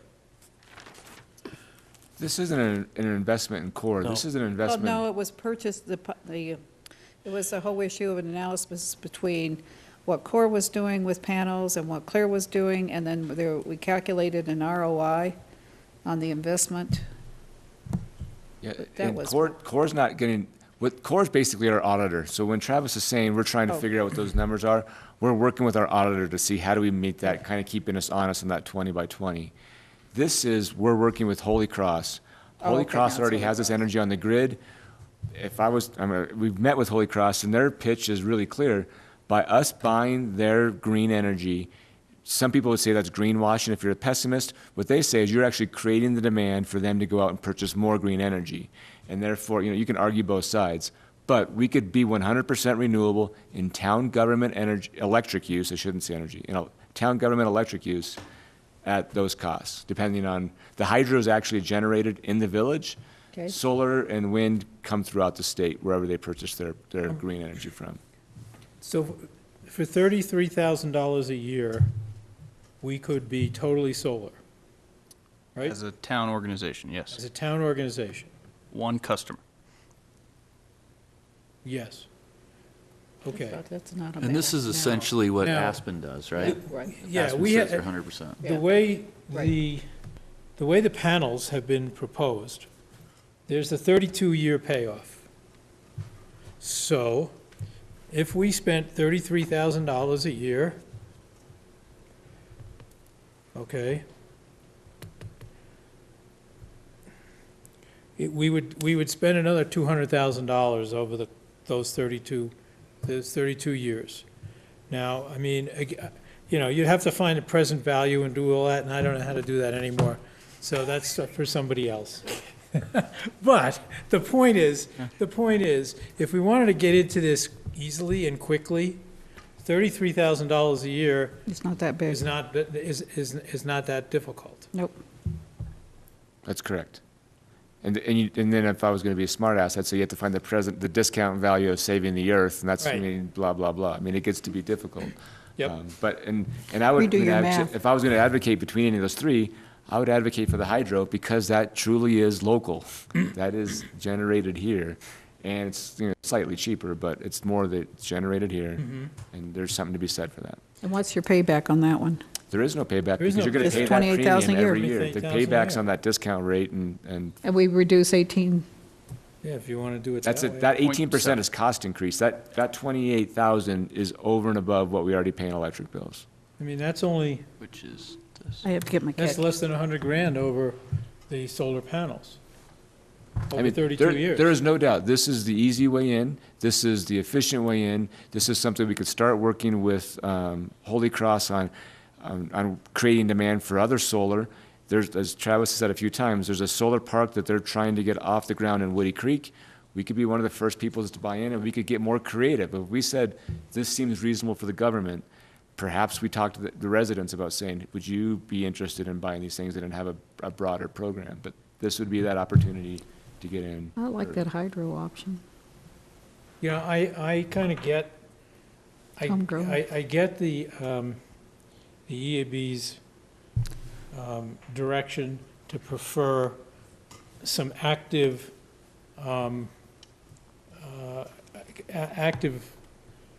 alternative energy, within our community, or at least being constructed somewhere by our community. And maybe there's a way to kind of mix this stuff. Don't look at it for all in one direction. Maybe take some of the hydro, look at Woody Creek, look at what Holy Cross would like to charge to buy into Woody Creek, and buy a piece of Woody Creek, buy a piece of hydro, and kind of work it through that way, and kind of mix and match. And that's the kind of direction we're looking for from you all, is, I mean, how we can do that for sure. That is absolutely an option. And I think also, it's going to be, I mean, we can control what we control, right? The town costs, so we can move the needle there. But as far as Snowmass wide, it's going to be a bit more challenging. So I think like a solar array in Snowmass would be a real gut check. I mean, we all want to do the right thing, but to see, the pasture where the elk hang out filled with solar panels, Or be on the rim trail. yeah, I mean, that's tough. That's just a no. It's just, the gut check would be no political will amongst Yeah. our community. Yeah. But So, let's start. but I think we, if we want to establish a policy to say, if we're going to replace a roof on, say, Mountain View, let's put solar panels on the roof. That's the time to do it, because, I mean, when we were going through this, I had SunSense come to my house too, because I wanted to kind of get a feel for this whole thing. And it's, you know, there's grants, and those grants are going away from Holy Cross. But if we could set up an incentive program, so, you know, people in my neighborhood or other employee housing units were, you know, maybe we give them some assistance to get into the program so we can create a solar array basically on employee housing. That becomes a little bit more palatable. I think politically it would be easier certainly than a solar array in the pasture. How about all homeowners? Sure. I'll tell you, it's pricey. It is very pricey, particularly if you live on the wrong side of the hill. You Right. guys live on the right side of the hill. Yeah. But no. But I think You those gotta would be just- the type, you Yeah, know, if right. we Yeah. institute some policy, then Yeah. we can start to move the needle. And I also just wanted to check, when we're talking about hydro, we have kind of a preliminary hydro development up above, what do we call that, the Donnie White curve? The Donnie White curve up there? I've heard of this. So do we, I mean, I think we should really get some data on how much water is coming out of there, since it's set up anyway. If it's a matter of just putting a turbine in there and we can have hydro, that seems like a relatively, Is that quick on fix. our land? yeah, I Or believe is the it White town River? built it, right? Well, I don't remember. I don't know that history. The hydro that they're talking is already being generated, so I don't know the exact location of that turbine. Well, there's one underneath the mountain chalet, right? There's one that the ski co did. There's two. Is there another one? There's two. But I do know, Pico. they were very clear, this is hydro being generated in the village today. Okay. Okay. And it is available for purchase. Okay.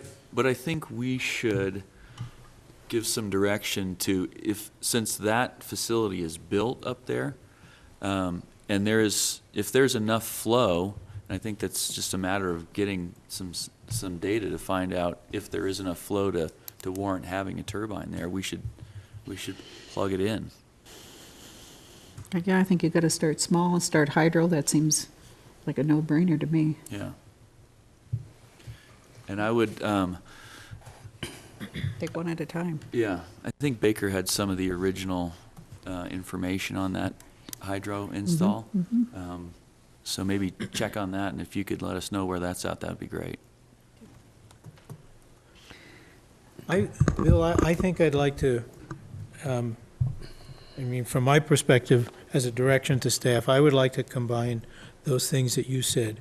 I would like to suggest that we, you know, as soon as possible, begin to take some hydro, that we continue to explore the Woody Creek Solar Farm situation with Holy Cross, and that we look further into what can be gained from panels on Mountain View 2. And look at those three specific things and see where how that pieces together. Yeah, I think that's a good start. Well, I would also. I think, yeah, it's your start. I think I it's a would very add good one. panels on the town facilities. I think it's time that, you know, I know having an array of panels out in the pasture where the Elcar is gonna be, you know, That'll be a no. not the way to start personally, but I think it's time that people start seeing panels. And we all have to start looking at green energy, and it's that simple. I mean, whether it's the Mountain View roofs, or if it's on the town hall here, somewhere along the line, we have to start seeing panels more in Town the Park village. Station, I mean, that was one of the options up there. There was a small, Right. and that would be the high visual impact, low return, but if that would be one of those, So Travis, I'm not real familiar with the rec center in regards to are there any hydronic panels to heat the pool?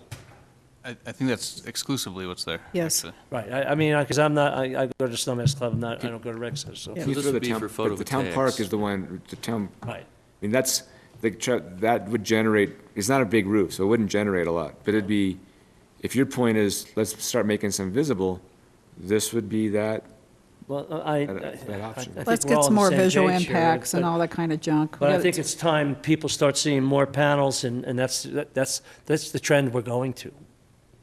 You know, we have to start seeing some more green energy. Well, let's take that direction, and I tell you, it's 6 o'clock, and we got a long way to go, guys. Is it anything else that you, So we'll start taking some of these incremental steps. We'll get some numbers put together, and we'll keep you guys updated, but we'll do that. Thanks to the EAB, it was very, very well done, very this is well put excellent, together. well done. Thanks, Andrew. Andrew, Oh, thank you. well, come on, take some credit, Andrew. Takes you all, Yeah, takes them all. These guys are often very quick to displace credit, but a lot of credit should go to Travis and Clint for the work they've done, as well as for other EAB board members. Well, thank you good very, very job, much. thank you. Thanks. Good Appreciate job, it. guys. Travis, thank you, thank you. Okay, when will we see some information coming back, at a maybe month, 2 months, work session? As soon as we can. I'm gonna give you a solid as soon as we can. Okay. Next is something I'll need to be recused from. That's resolution number 20, series of 2018.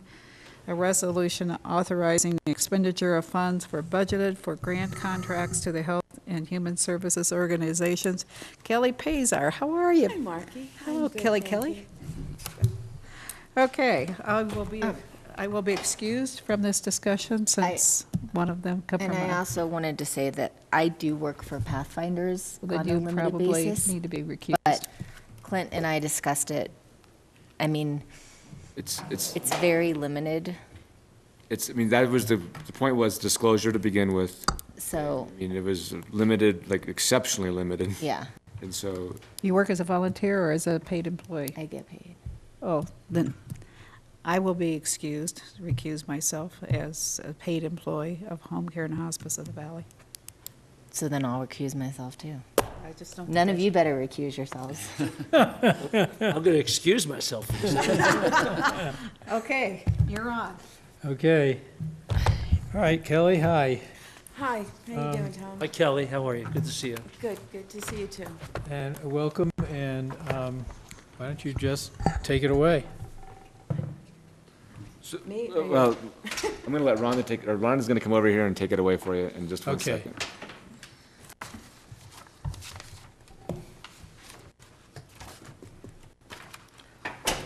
So I can get Travis's information out of here.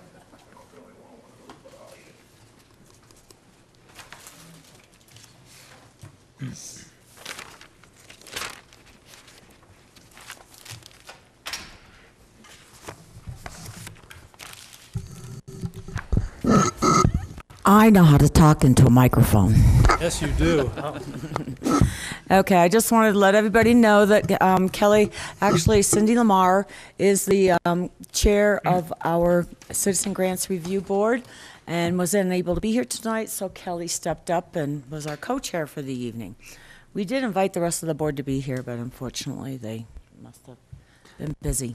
Okay, so basically what you have here is you've got the 2 meeting dates. We had 2 meetings this year. We went through the packets for about, all of the applications for about 3 hours, 9 to noon at the first meeting, and got a general, rationalization of what they wanted and why.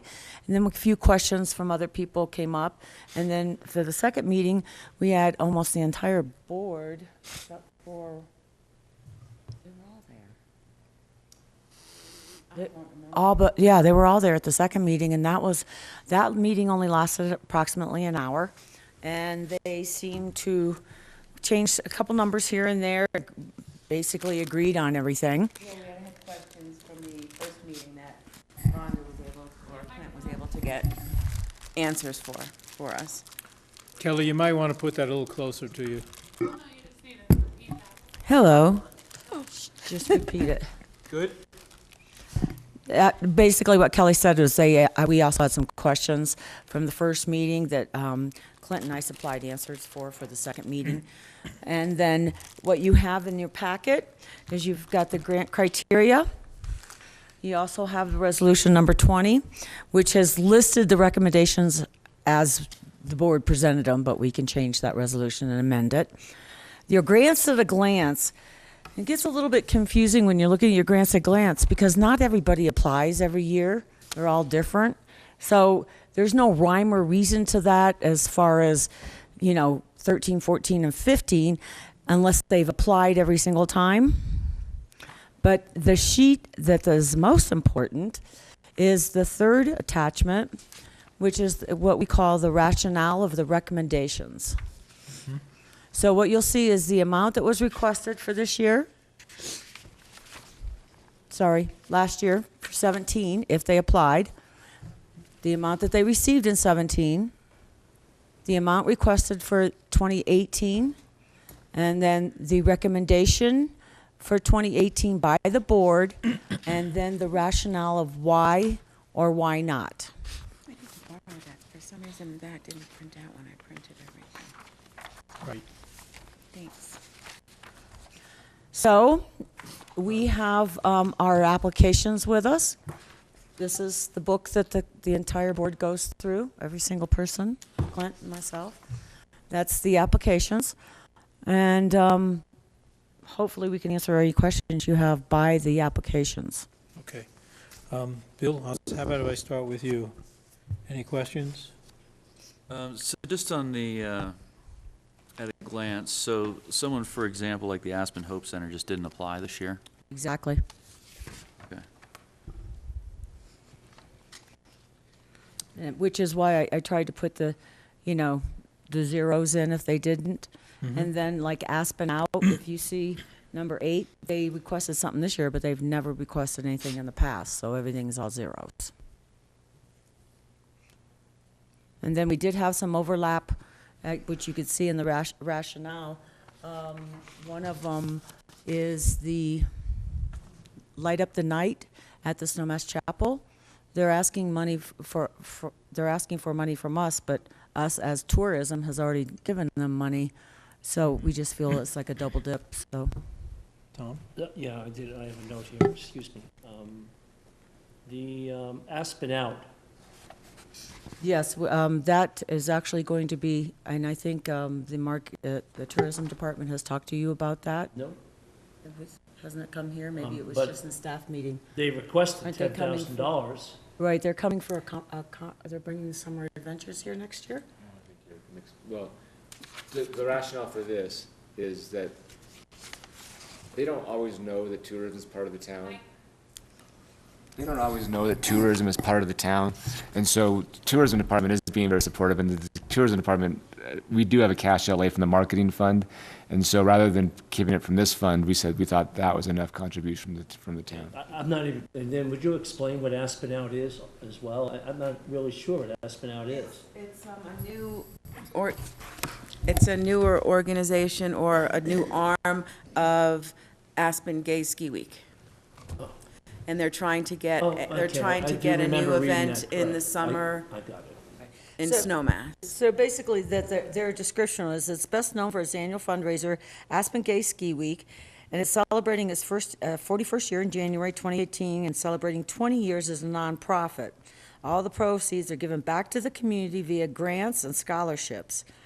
In 2018, with help of the Snowmass Tourism, we are launching our first summer event fundraiser, Adventure Out Snowmass. Adventure Out Snowmass is designed to make Snowmass a better LGBTQ destination with a focus on the important emerging market of the LGBTQ families. And their Snowmass Tourism is giving $5,000. Okay. So this The 10 other was an quick question I additional have is the Camp Smashbox. Are those Snowmass kids only, or Those are both. they're both? Yeah, it can be local or it can be visitors, yeah. So do, It's about an 80-20 split with us, 80% locals. okay. Okay. Yep. Would the, well, I actually have two questions. One is, first question is, because since I don't know necessarily what each of these nonprofits do in their area of specialty, which of these that are we are giving grants to are involved with mental health, and particularly youth mental health. There was legal services. So that, yeah. Also, Mountain Family Health Centers. Not response so much.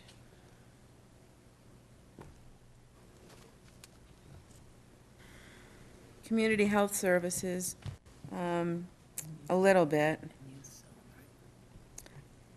I don't remember. On Youth Zone. Youth Zone.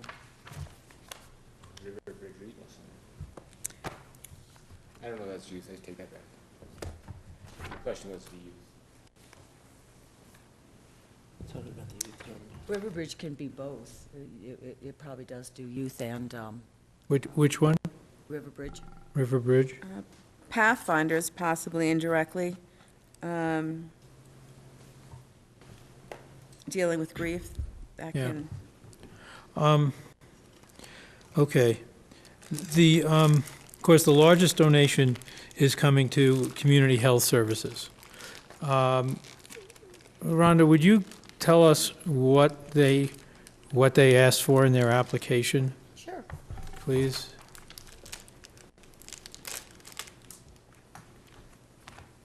You mean how much? No, what they were going to do with it.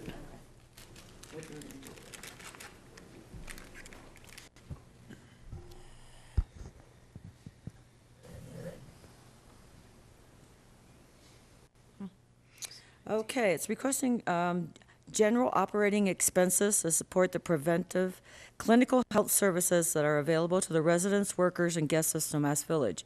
Many of the programs and services offered at CHS are partially funded by the Colorado Department of Public Health and Environment.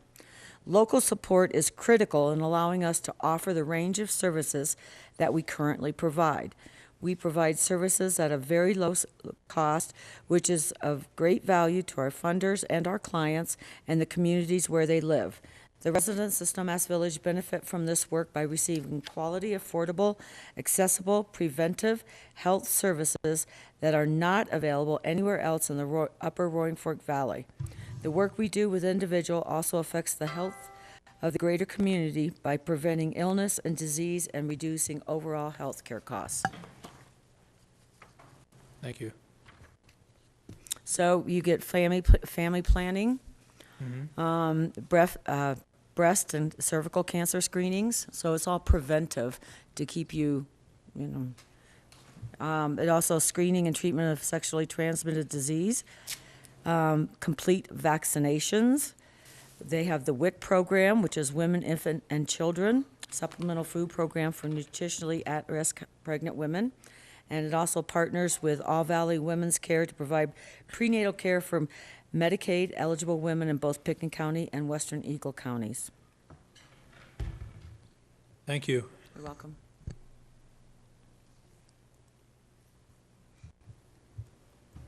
So we have a budget of $100,000, Yes, sir. and we have 82,000 allocated? Is that right? No? Now we have Got 100,000. 100,000 Got allocated. 100,000 allocated. This is missing one, I think. Page 135 to 136 is missing the one we just discussed, which is the 18,000 that's missing. Right. Yeah, see, this is missing 15, which is Community Health Services 18, and that would equal 100. Okay. And then the resolution also has, equals 100 and shows the individual amounts. Yes, it's on the resolution. Any other questions? I don't. And I don't know if you read it, but, just like, the Snowmass Chapel did ask us for a couple more grants this year, but. Yeah, I saw that. And, there are programs that aren't advertised, locally anywhere, so how would you know about it unless you went to the chapel, so. And we'll explain those to them if we happen to deny the request. No, from my part, both of the charts that you put together were very helpful to really follow what was going on, see what the logic was behind it. and I think it makes this part pretty simple. So I'm going to, if I don't have any more questions, I'm going to ask for a motion to approve. I'll make a motion to approve resolution number 20, series 2018. I'll second. Okay, thank you. All in favor? Aye. Aye. And nobody's opposed? No. Okay.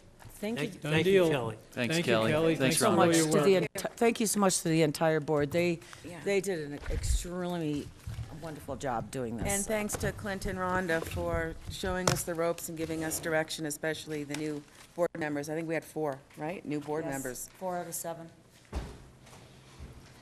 It's tough Okay. allocating dollars, so I appreciate it. Yeah, let's take 5 minutes, and we'll get Marky and Alyssa back in. We're back.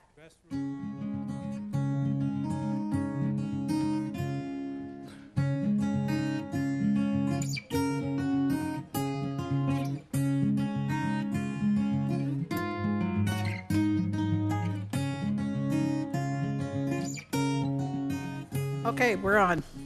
We will reconvene Snowmass Village Town Council. It's May the 7th. Now we're going to turn our attention to Building 6, which is the community purpose in Base Village. So Clint? So apparently, we're going to own a building November 1st of 2018. All cranes are going, steel's going up. And so over the course of the last several months, the council has been reviewing a number of options, actually, I'll say more than several months.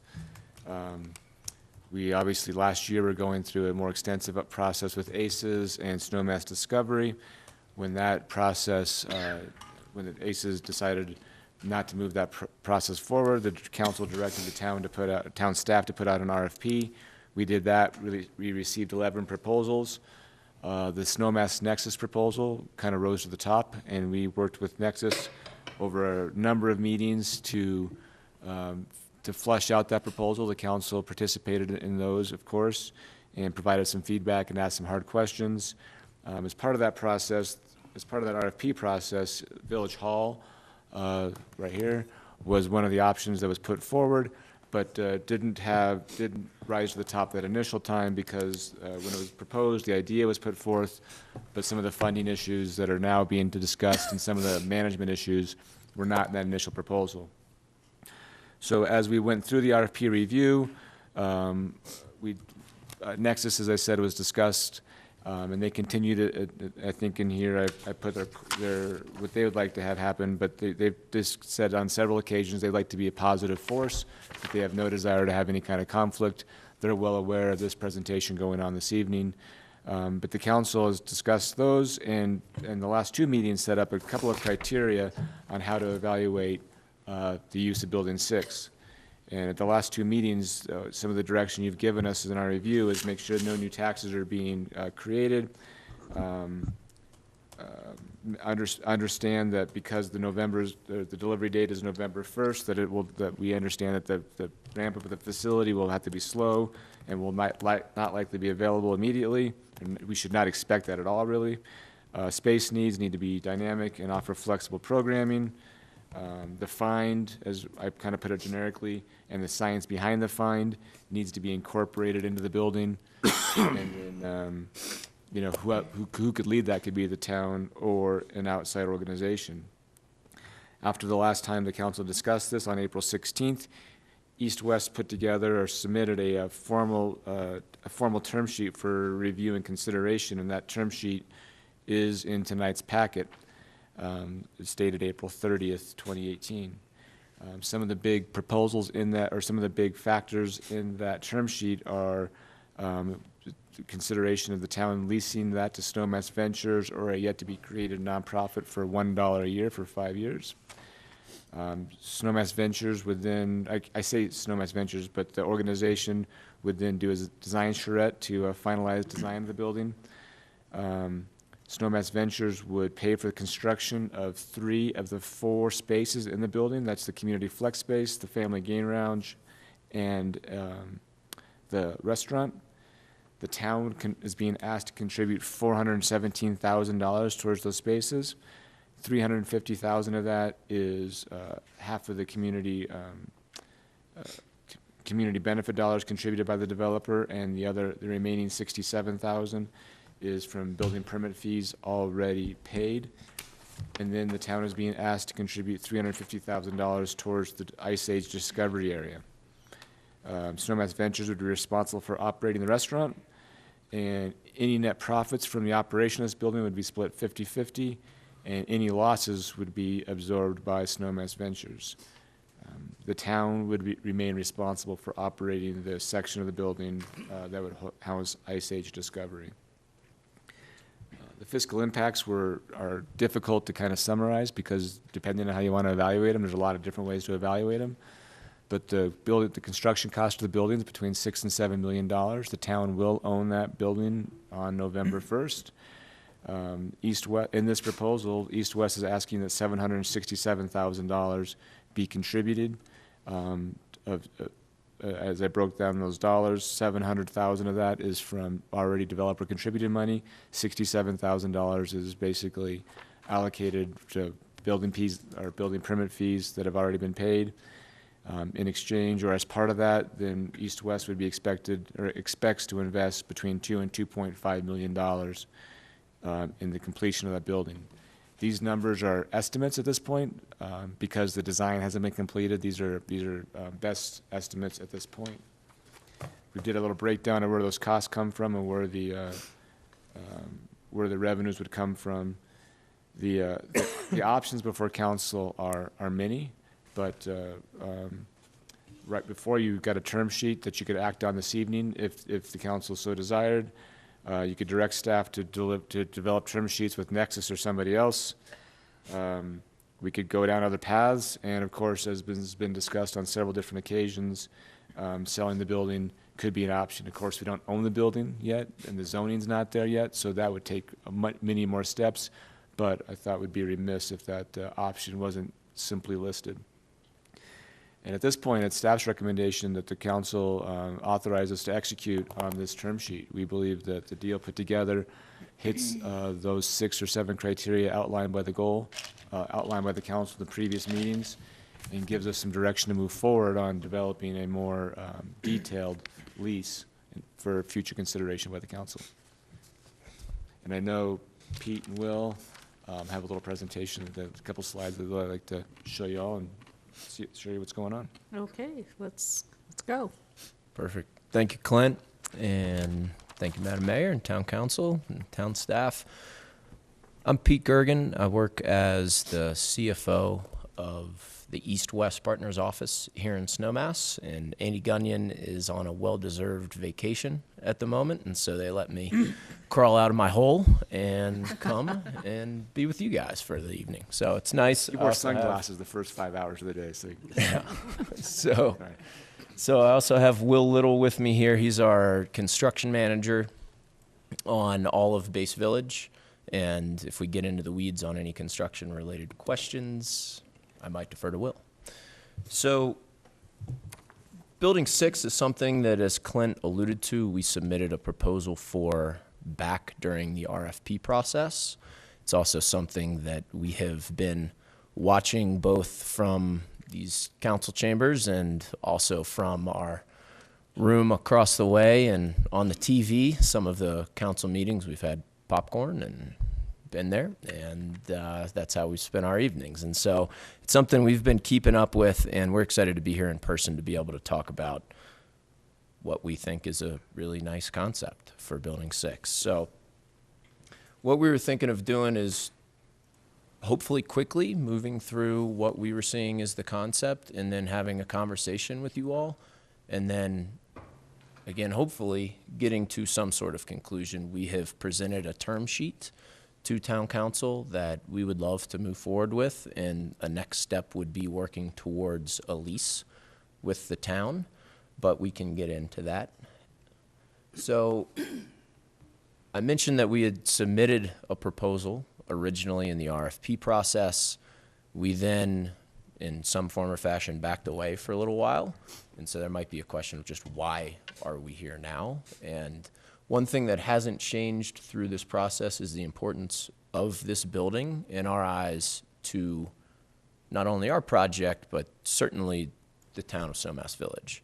And when we have gone through and looked at some other resort projects recently in terms of Martis Camp, maybe in Tahoe, looking at the Yellowstone Club, all of these places had gathering places for community and also for fun that were all family oriented. And so that was something that we thought was really important. And we've paid attention to what has been proposed so far. I think there are perhaps some concerns about long-term viability of just the proposals that have been put forth, potentially also the short-term ability to fund tenant improvements and get this building really up and running. And so we think at this point, and we've spent a lot of time as kind of a joint venture with Aspen Skiing Company, with KSL, talking through all of the options here. And we think that it's important that we step up and make a proposal that has backing and has dollars behind it, but also has that long-term vision that we think is compelling for the community. So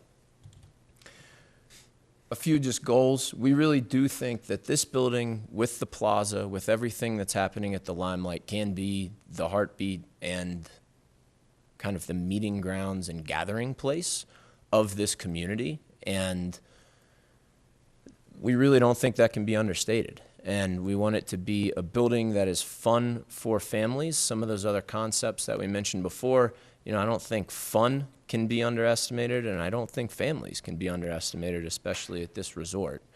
And the other component that we thought was important is no kind of what we're calling unplanned contributions from either the community, from a tax base standpoint, or from the town of Snowmass Village. And so we obviously have put in the $700,000 that Clint has alluded to, along with some building plan fees that we're looking to try to recoup, but no new expenses out of the pocket of any taxpayers or the town of Snowmass Village.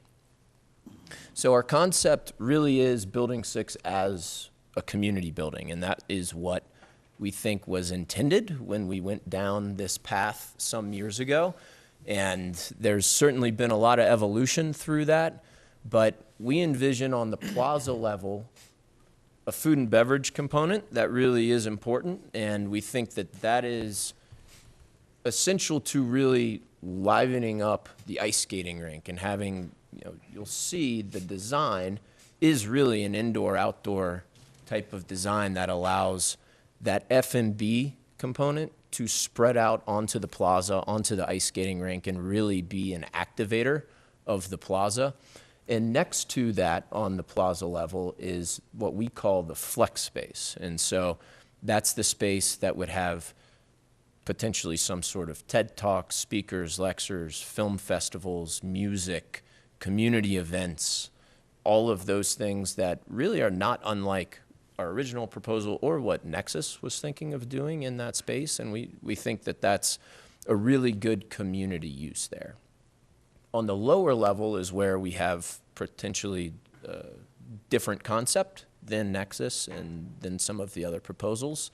One of the things that we have seen has been important, people have come up, there aren't as many people in town right now, but Snowmass Discovery has certainly been something that has been mentioned by a lot of townspeople, and you all have taken note of that, and we think is important to integrate into this building and do it in a way that gives them a true home and a home for the next 15 years that they can look at and really feel good about.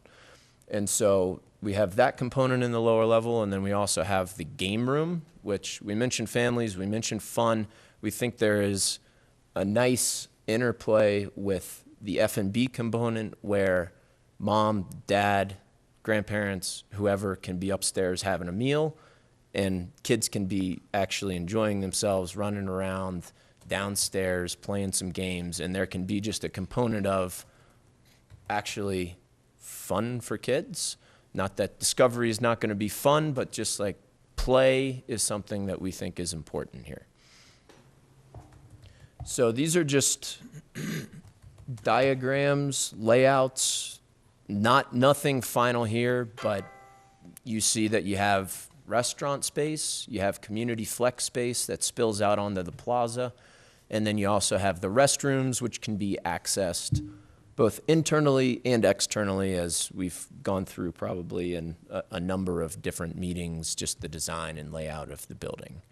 So on the lower level, again, you see the Discovery Center concept in the lower level entry, that when you leave the parking garage and come up through the transit center, you would come into the Discovery Center. And so that is what we would have as kind of the front door out of that area from Building 7 and Building 8, one Snowmass, as we call it, into Building 6. So the structure here that Clint alluded to, we are proposing that we have a master lease from some Snowmass Ventures entity that we would form, and Snowmass Ventures is just our joint venture. And then the Discovery Center would sublease space from us, and that would be a town-operated function or a separate entity that is unto itself the Discovery Center. And we would master lease the building for $1. Discovery would master lease their space from us for $1. And from a tenant improvement standpoint, this is really where I think we're hopefully stepping up and making another significant investment in this building, where we think somewhere along the lines of $2 million to truly get it up and running, and especially on the F&B side, which we do think is important, building out a full commercial kitchen to enable that space to service the plaza, service obviously the restaurant space, and also service potentially Discovery Center and the game lounge down below. And again, Clint mentioned the $700,000 that we were asking for the town to reinvest in this project, that came kind of originally from the developer contributions, $350,000 of which would go towards the Discovery Center, $350,000 of which would go towards the rest of the build out for this space. Wasn't that $700,000 associated with all the variances and increased height of all the buildings? So there were $500,000 Yeah. that were earmarked for essentially Building 6 build out. And Right. then there were $200,000 that were Building 7 and 8, Right. that height Right. variance Yeah. that you alluded to, exactly. Right. Yep. And so then did you have another? No, it's just basically at the end of the day, whatever we allowed you to do and you paid cash, we're turning around and giving it back, so the sum is a zero. But not so much, because we might be giving it back to them, but we're getting a finished out building. Well, I'm not through yet. Go ahead. Okay, perfect. And we'll get into all the details, but I appreciate that question. And on the profit side, 50-50 split of whatever we might consider a profit coming out of this building. So half of that going to the town, and then half of that basically staying in the building and either being some sort of operating fund on our side, or being a recoup of some of these tenant improvement dollars. And it would not be something where we have to recoup all investment. I think maybe there was a little bit of confusion in our term sheet about, do we need to, is the town ever going to see $1 back out of this if the joint venture has invested $2 million and all of it has to go to repay that first? That's not the case. So That's it's what my 50-50 question- from the beginning. So there'd be no recoupment back to Ventures? Well, it'll be split basically, where half of the profits go to the town and then half go to Snowmass Ventures. And each party can choose what to do with those profits. Yeah. Well, I'm not even to that point. I'm trying to understand this. So you're not going to pull enough money to recoup before you do the 50-50? No, exactly. So we're not repaying ourselves first Okay. and then going to the 50-50 Okay. split. It's Okay. basically from day one. Hopefully, we're operating this building in a profitable capacity. There are questions around that, but if on the downside, again, kind of the joint venture, the the opposite of this is if there are not profits and there is a subsidy required, the town is not required to put in any additional dollars in that scenario. And the profits come from what? The So, lease space, Yeah, flex so space? it'll be leasing the restaurant will be kind of number one. Yeah, yeah. And dollars that we can get out of that. The game lounge could potentially generate a little bit of money. I think we're gonna have to have someone down there from time to time staffing it and getting things set up. You think? And so I don't know. I was gonna say Yeah. popcorn. Yeah, so, yeah, we're just throwing skee balls all over the place, whatever. So we don't really see this as a very profitable investment, but we do think that it is an incredibly important thing for the town. So that's kind of why we're trying to step up here. The timing of all of this, I think the takeaway is we would love to get going. And we are building a building right now that we do not necessarily have an end use for. And to get this restaurant operational, we have a process to go through with finding a tenant for that space, designing the space, and then building it out. And that will take a while. We hope to be able to move forward and really start having those conversations with potential restaurant operators this week or next week after this session. But as soon as we get the go-ahead, we would hop on that, and that would be a real priority for us, is finding that tenant and getting going.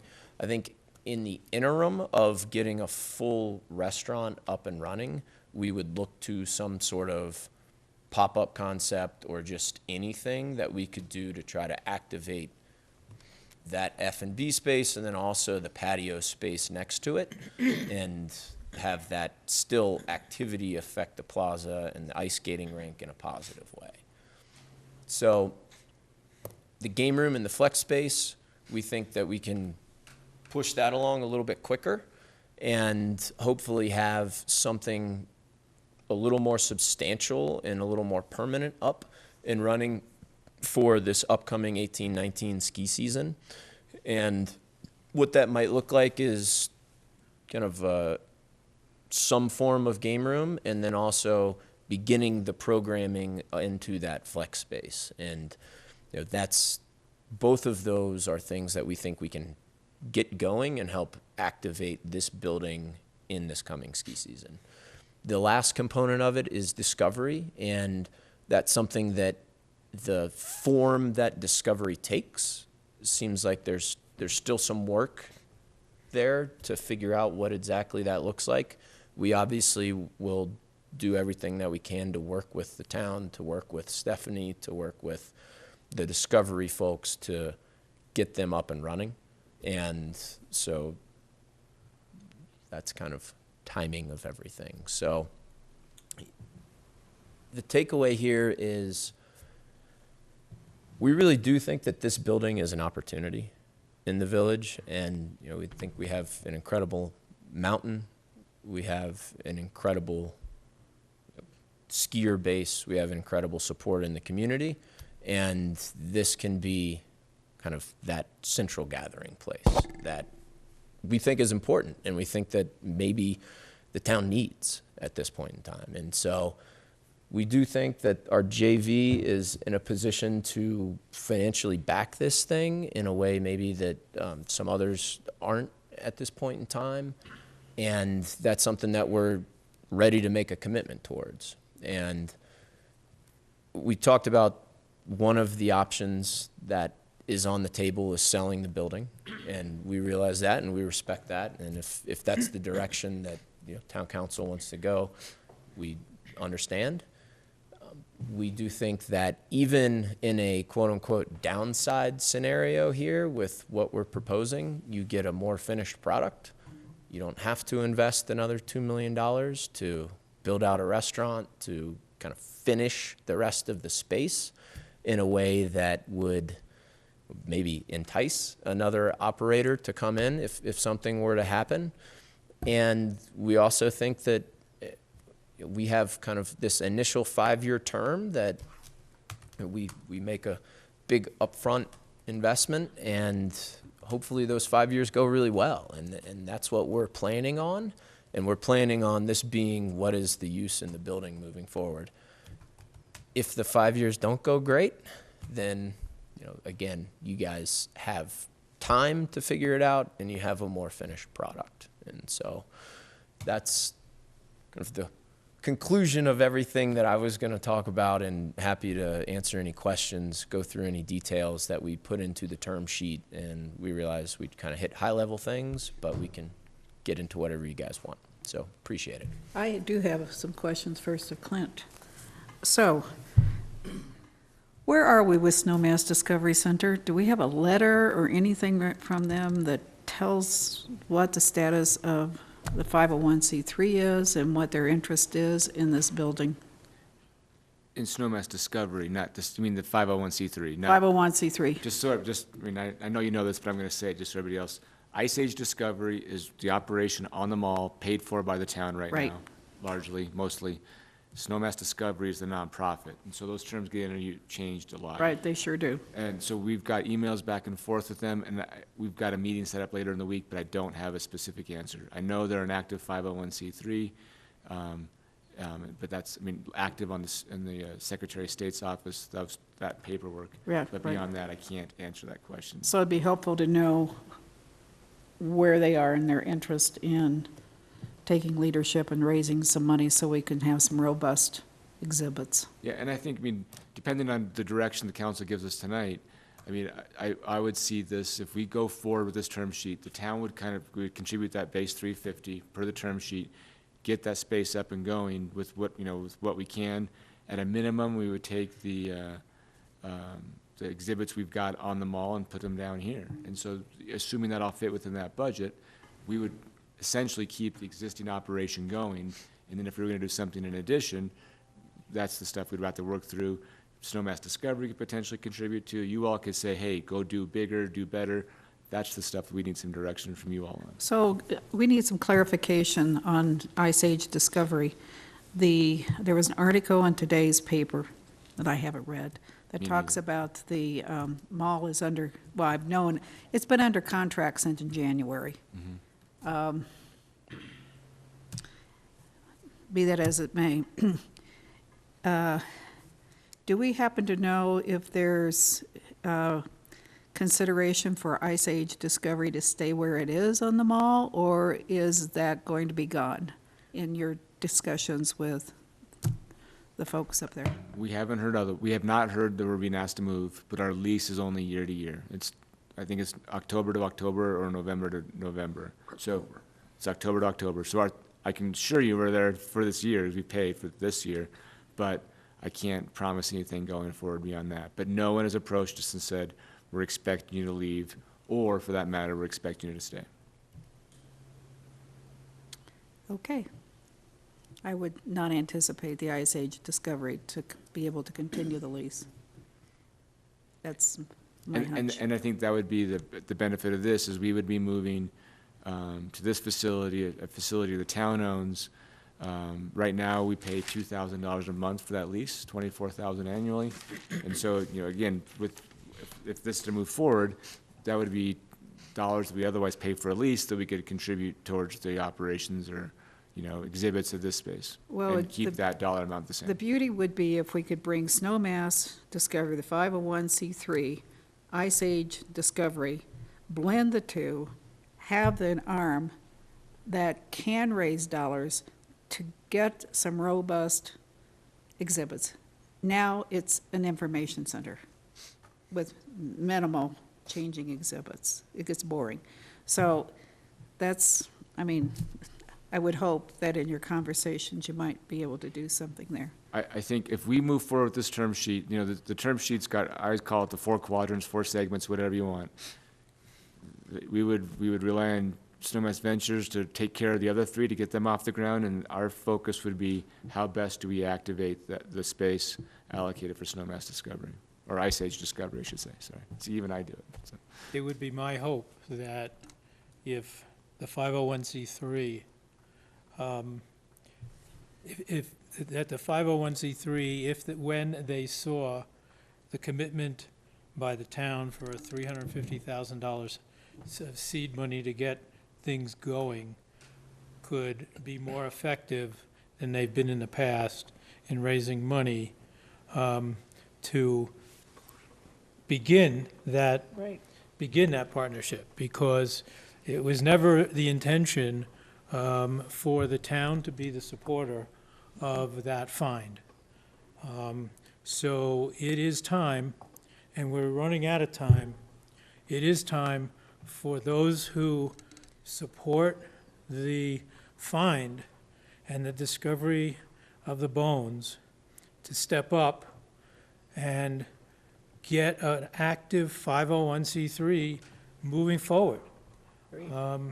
It's time to raise money, folks, and I would take that step one further, is the 350 is the capital investment on day one, if this were to move forward, and then we continue to invest $100,000 annually. And so, I mean, I would hope that could be leveraged as well. Well, the rent's $1. well, let's, $1. The rent's $1 too. The rent's So $1. That's another, right, the Right, rent that's is another- only $1. Correct. So, I mean, think there's plenty of, there's all I want to operation say, versus there's capital. plenty of incentives Yes. for seed money for this 501c3 organization Get up and moving. to get up and move forward. And they could also potentially have a home to. And they could be able to potentially talk have a about. home. The reason Right. why they And- couldn't raise money is because they didn't have a home. Now you're going to get a home, and so therefore, there's, perhaps what needs to happen, Snowmass Discovery needs to look internally at itself and think about, do they have the horsepower at a board level, and really reexamine the board structure, board membership, and do we have the right people on the board that have the ability to get out and raise money? And if not, what's that going to take? So let's not continue to Snowmass Discovery, we just need to get them going. Now they've got an opportunity. I did have a question, though, back on, in the term sheet, it talks about, gets into hours of operation. It had restaurant 3 to 9. To me, that doesn't create vitality if the ice rink's going to open in the morning for the little children, or the kids go out and skate. They got to have some place to get their hot chocolate and blah, blah, blah. And same with the game room. Game room's open. Is that under consideration to change those hours of operation for breakfast and hot chocolate and grab and go? Of course. And so Okay. we would hope that the hours of operation would be longer than these that we're putting in here, that really is just dinner. And we too think that that's an important component of what we're trying to achieve. So that would come out of the term sheet. It's minimum, but minimum to me should be 9 to 9, but. Well, it's the same with the So- gaming space. I mean, the whole idea of creating, one of the ideas of creating that space in general is that if you have people that want to take a day off skiing, or they want something else to do, or the weather's crappy, or whatever it is, you can't have a building that opens at 3 o'clock. Sure, I mean, agreed. it doesn't work.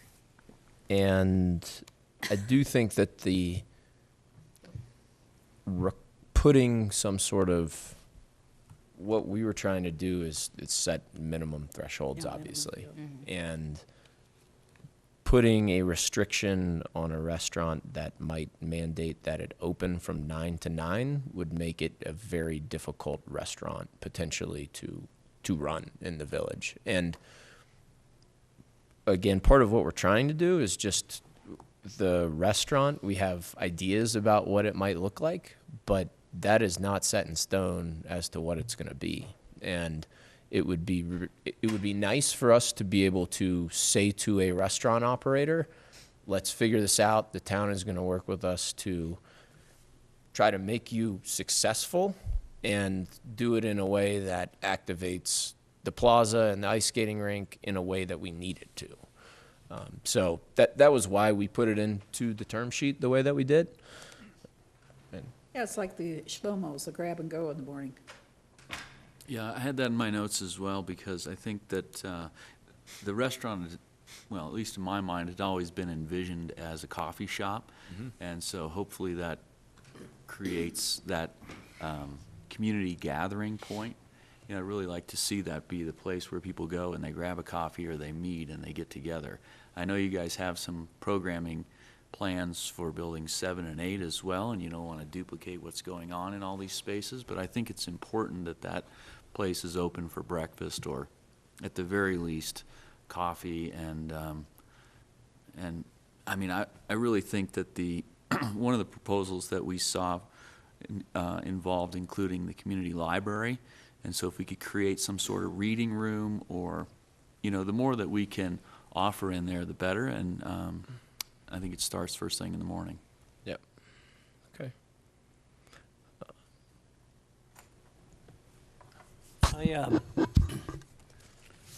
First of all, I think it's a great proposal, and this is, I think, of what we have on the table at the moment, a low-risk proposal for the town, especially with the contributions that are coming and going. The taxpayers aren't necessarily losing any money or putting any more money forward.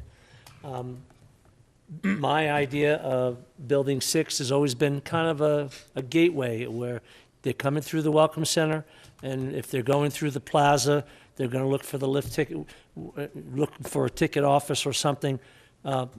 Having the coffee shop open in the morning, I think, is a good idea. But again, I know as an owner of a restaurant, not that I've owned one, but to be open from 8 o'clock, really, it's got to be people on a powder morning, they're going to be up there early in the morning if they want to grab a cup of coffee and get on the 6-pack or whatever. It's going to have to be open before 9 o'clock. Well, that's just tough. You go without your coffee. Yeah, hopefully you have your coffee in the morning before You you go get to up there. Sam's right? Knob. But I'm saying, I think, I agree with what's been said before.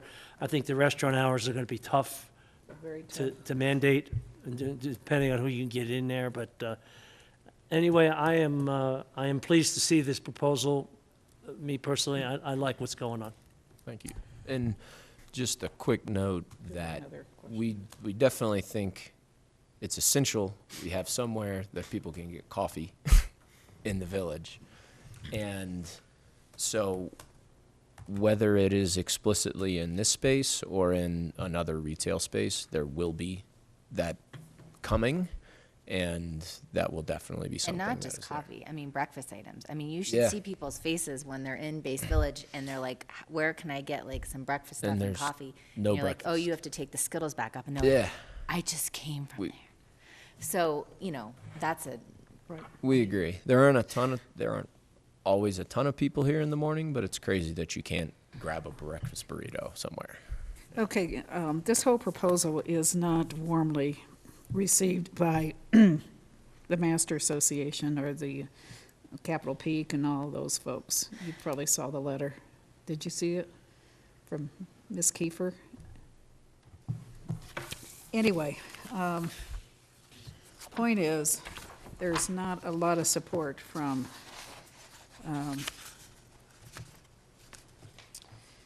Capitol Peak HOA president, who represents other entities down there, supposedly. That's my understanding of how it's written. Given the fact that we are talking about $1 a year in terms of rent for a joint venture or Snowmass Ventures to operate the building, and 14 years of free cams, what has been the discussion, if any, with the homeowners, all the HOAs? On this particular building? Because they're not going to look favorably on the fact will be a town-owned building, but we're turning around and leasing it to the joint venture for $1 a year and free cams for 14 years. Yeah, so we certainly try to communicate with the homeowners extensively, and we try to listen to everything that they have to say. And I would just say that with this building, it's something where Obviously, we are the developer here, and that is unavoidable as a part of this conversation. But were we not the developer, I don't think that the terms that we're asking for would be any different. And the proposals that have, I think the intent of this building was along the exact structure that we have proposed. And so, and it certainly is not anything that we're intending as some sort of major profit center for the project. And it will almost undoubtedly not be that way. So I don't know if that answered. No, have you met with them as we look at this proposal tonight? Are they aware of all the details and have they requested a meeting? Because they're going, if I were, I'm sure what the notion is, we've offered a 14-year free CAM to the town, and it's going to benefit on a 50-50 split with the town providing or taking responsibility for only 20% of the building. So 80% of the building is benefiting Snowmass Ventures. I think that's how they're. I think what we're trying to do is. It's not. I clearly understand. I'm thinking of what's going to come back. I'm just. I think the issue for the CAMs, just to be, in the Building 6 agreement that was adopted through Ordinance 9 when Base Village got relaunched. Yeah. Those CAMs are to be paid by future landowners. Any Capitol Peaks and Hayden Peak are exempted from paying for that CAM. And now we also have Viceroy. Well, any existing people that are paying that will not be paying that CAM. This CAM, the 14 years, are paid for by all future property owners. Yeah, so Pat Kiefer and the Capitol Peak HOA will not be paying for these CAMs. How about if I buy a unit in Capitol Peak? No. It's Okay. all So future buildings. You guys put that provision in specifically to address that need. But I at didn't the think we time. put Viceroy into that provision, did we? As I recall, Okay, it was John says yes, so existing that's fine. property, Okay. so I think it's fair to say yes. So it's only future phases that are paying those. And the CAMs aren't even stipulated in our proposal, right? That's a requirement that's been Right. passed on to us through Right, okay. purchase of the site. So as long as we've been talking about Building 6, I've had two primary issues in how I, felt about whatever proposals we were discussing at the time. One was for the town not to be the operator of the building, but to be the owner and lessor, if you'd like, but not to have to deal with the day-to-day operation. And the other is to attempt to reduce risk as much as possible.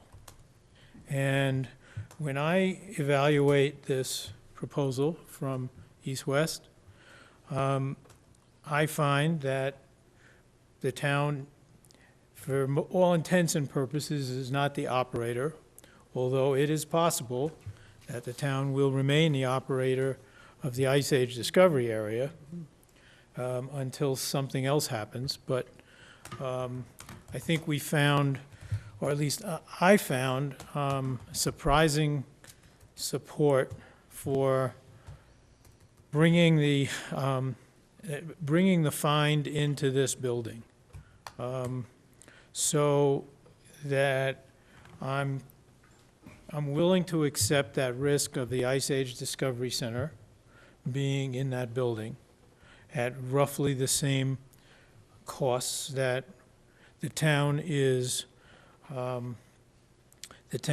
funding today with the operation in the mall. Now, as far as the risk side of things, I appreciate the proposal from East West in its essence that East West is taking pretty much all the risk and willing to share profit if there is with the town on an equal basis. The fact that the town is spending roughly $770,000, give or take, seems to me to be a value added into the building itself. So the bottom line is, if either the Ice Age discovery portion of the building, or if the rest of the building, the concept doesn't work, the building will have value added into it at that point in time, significant value added, I believe, into it over that point in time, over this point in time. So as I evaluate it, I feel the downside to the town is very minimal. And I would encourage my fellow counselors to really consider that and try to give direction to staff and to East West that we can try to move forward with this.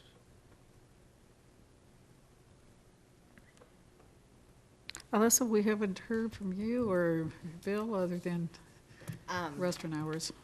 Thanks, Bob. That was a good summary. I like that. You're welcome. Wasn't sure You know- where he was going right away. Okay, it's 7:05. Let's see if we can get done by 7:30. Yes. I think, I struggled a lot with Building 6 because I think the intent of taking Building 6 in the first place was to provide a home for Discovery. Right. Even though we were divided in the process, we all came out saying, we're going to give Discovery this opportunity. I know there's a lot of people that feel that we should sell the building in the community, and that's, difficult in talking with those people.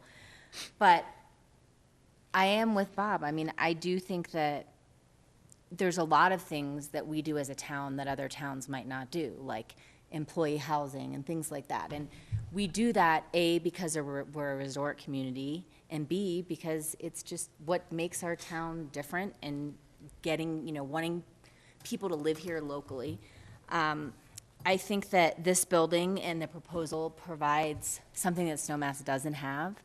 And I think what's missing, and I think what drives a lot of people after hours to go into Aspen, which, the ice skating brings, and having this flex space, I feel like will really bring. And hopefully it will retain people and not have as much leakage for evening activities. One thing I noticed in the term agreement, when you're talking about the community flex space, there's this line in there, and it says, tenant may elect, but is not obligated to program events directly into that space. I don't really understand what that means. It shouldn't be an election. You should be obligated to make that space as vibrant and exciting as it could possibly be every single day that it's open and people are in this town. We would agree with that. Okay, so That's- I don't really know why that language is in there, but when I read it, it's sort of giving you guys an out to be like, well, maybe a couple weeks out of the month we'll do something exciting, but otherwise, it's It'll be just gonna dark. sit there. Yeah. I don't think we have any objection to what Okay. you said at all, and I think it's difficult to just pull some sort of number out of a hat of how many Right. events or anything like that, and so we were just, we can change that language. Well, I know when we saw the Nexus, I think it was the Nexus proposal, where they had sort of an outline of a They week had a list. and what it would look like. Yep. And, lots of different activities coming in and out. The other thing it says, and in here, is that the landlord is gonna be meeting with you guys, a representative from the landlord and a representative from you guys, and what is that really looking like? And how do you deal with the outside spaces that are not controlled by us, that are master association spaces? Because I know that's something they always bring up when Right. they come in here. It's the event plaza agreement, as you know quite well. Right. Right. Exactly, which is very simple. So the way we would envision this working is we would have some sort of director for this space and someone who really was getting after it on the event side and trying to bring in interesting groups and work with everything that's happening in Aspen, piggyback off of some of that, work with what's already in Snowmass, try to bring in new events. Some of it will obviously interplay with that plaza agreement.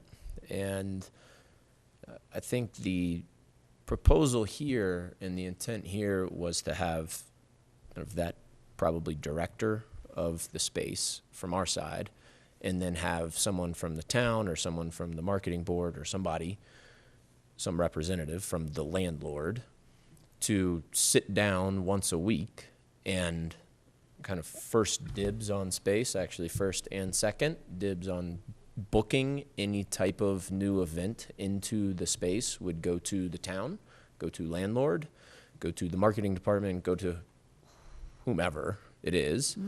And then after that, we would have the ability to book two, and then we would just sort of figure it out after that. And it would be on kind of a rolling year cycle. And so a year out from today, our director would sit down with someone from the town and look at, do we have anything that's a year out from now? And go about it that way. And so I think that's kind of how we were proposing, but that's one of the things that in Probably the makes lease some sense. negotiation we That can makes sense. work out. But it really would kind of community benefit first, and then if there was some sort of, I don't know, event that someone might pay for something, a concert or whatever, then, you know, we would have kind of second option on that. Pete, as we work through this, presumably we get to the point where we're going to start to work through it to you and our staff.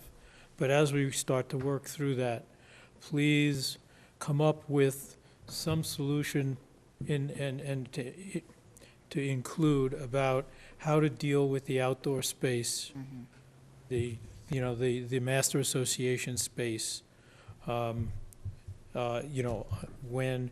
events and things overflow. Right. And Okay? I think that would be very important to satisfy the homeowners. Right. Well, it's not only the homeowners, you've got Skico that has so many. Absolutely. Limelight across the Yes, street. yeah, the Limelight, because it's got something within the agreement. Yep. So Corporate there's, I know you all spent a lot of time on that agreement. Way too much time on that agreement. And so, sorry if we weren't I'm a part brain of dead that. on that one. But that is something that we would obviously integrate with. Right. And work with that agreement. I don't think we would try to go back and reinvent this, or that agreement to incorporate what we're talking about here, but we would just work with them and collaborate and make that work, so. We don't need any more brain dead people. No. Can I ask another question about the food and beverage part of the building? Of course. Just out of curiosity, and maybe you haven't like thought this far, but if people are booking the space for events, are they obligated to that food and beverage provider, or is it a situation where you could bring in outside people and do whatever you want in there? So that is something that we have thought about and debated.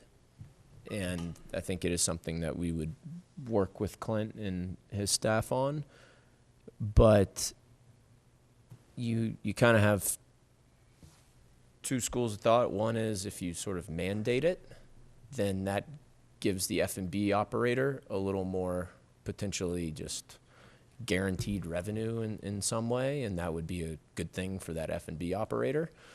On the flip side, I don't know that if we do that, then I'm not sure what the requirement would be for us to, say how much does a cup of coffee cost and have to run that by town council and that type of thing. If it's something where you're mandating that community events use this F&B operator.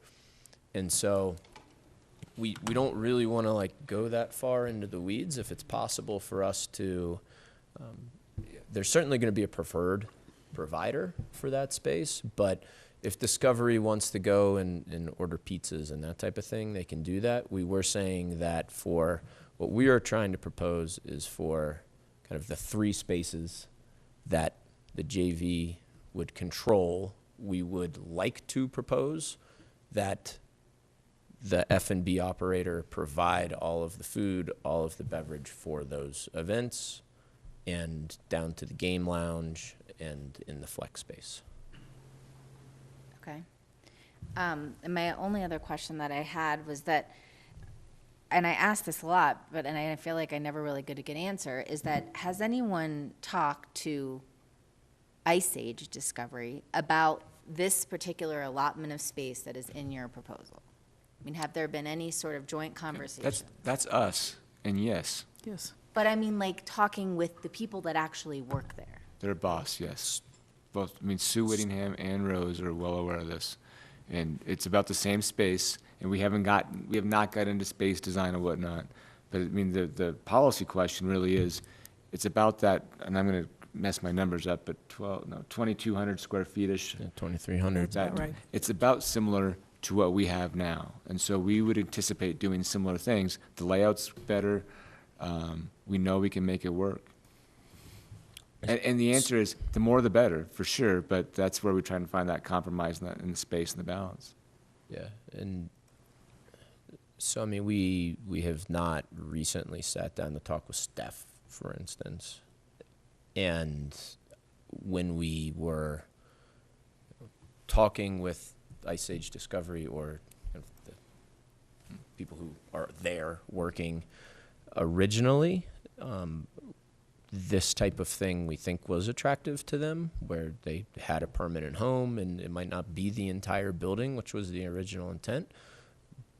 But we think that this can be a pretty amazing space for them, and that we can do and accomplish a lot more in this space than maybe we are in the space on the mall. Not that they don't do a great job with kind of the resources that they have, but we do think that this would be additive to Discovery, and that would be the intent, and it would be an important part of the building.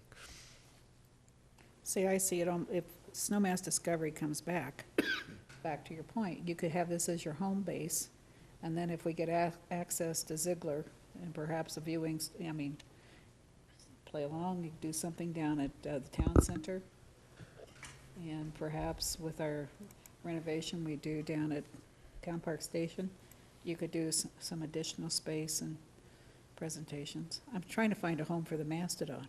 I know. Well, we That's don't a exactly lot. know I don't know how how big big it is, the so that's- Come on, Mastodon is. you gotta make it work, Will. That Proving- was gonna be my question to Proving to you, be design difficult. challenge around the So- Mastodon. I get a new height every time I ask Yeah, that question. exactly. Well, So, we just put a dormer in the roof. yeah, we've Just talked put it on about the roof. That's right. yeah, yeah, no problem on the roof.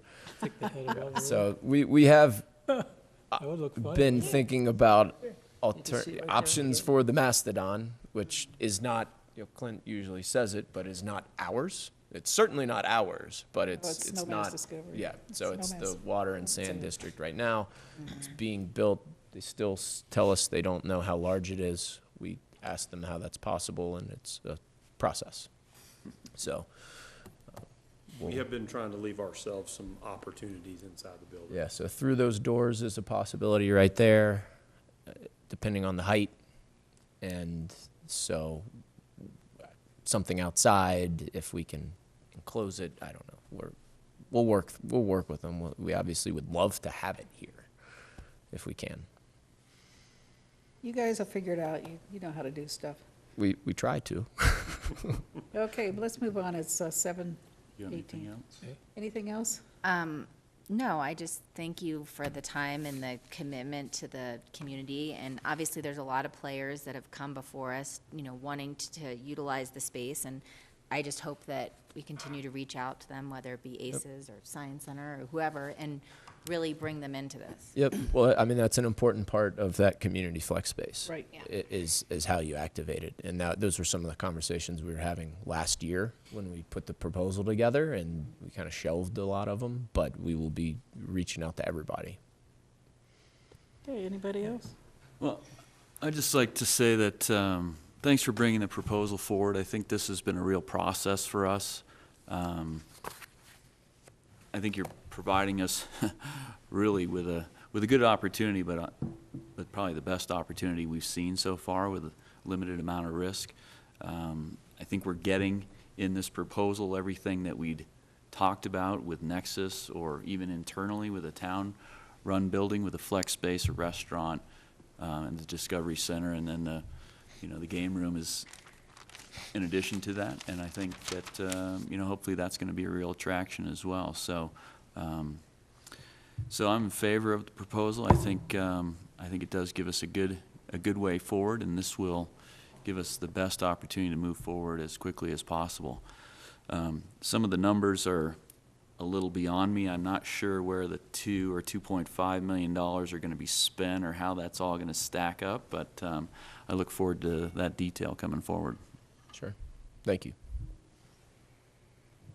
I've already said I'm in favor of it, so I won't beat around the bush anymore. Okay, it seems as though we have direction to town to move forward with the execution of the term sheet and conditions. Make a motion, I guess if the motion was to direct staff to execute the term sheet with the modifications discussed this evening regarding hours being as open as possible, and removal of that sentence that Councilor Schenk stated. I'll make that Those are the two motion. modifications that I've We got. have a motion. Do we have a second? Or, I'll second that. you Okay. get to make a motion. I don't Yeah, know who made well- it. I don't think we really need to make a Bill motion. made a motion, I was just going to go through the formality of Bill made it, second. Tom seconded it. Any Aye. further discussion? Aye. Well, wait a minute. It's not a real I just wanted to resolution. make sure that I didn't make the motion, because I don't get to do that. I was just Okay. offering one We have a up. motion on the table, and we have a second. Is there any further discussion? All in support? Aye. Aye. Okay, carried unanimously. Now let's move on to, thank you, all. guys. Thanks, guys. Gentlemen, Do thank you you so have much. any reports, Thanks. anybody? I got a quickie. Quickie, and I've got, I've had I got a one. quickie. Just an update on RUAPA's search for their the next executive director. We have 3 candidates that will be having interviews with the board at the end of May. Good. No, I have nothing. Now, I did a Snowmass, or excuse me, Nordic Council meeting, and I don't think I mentioned it in the past, but Chris Peterson, who's Yeah, he's the new open space and trails guy, so it's great to have a Snowmass person leading the charge there, and he's doing great things for us. good. Okay, we have a RAFTA strategic planning retreat on Thursday. Anyone's invited to attend. So it starts at 8:30 and goes until 3:30. 2:30. It'll be 3. Maybe it'll end early. Last time I feel like it was time. Yeah, it was early, Yeah, but the time before it was till 4. yeah. I think it just depends. It all depends on the agenda, and it's all about what's going to go on the ballot initiative. Yeah. Okay, and that's it. Anything else? Do I Make have a motion to for- adjourn? Thank you, Tom. Second. Thank you, Bill. All in support? Aye. Aye. Aye. Same sign? Thank you, everybody.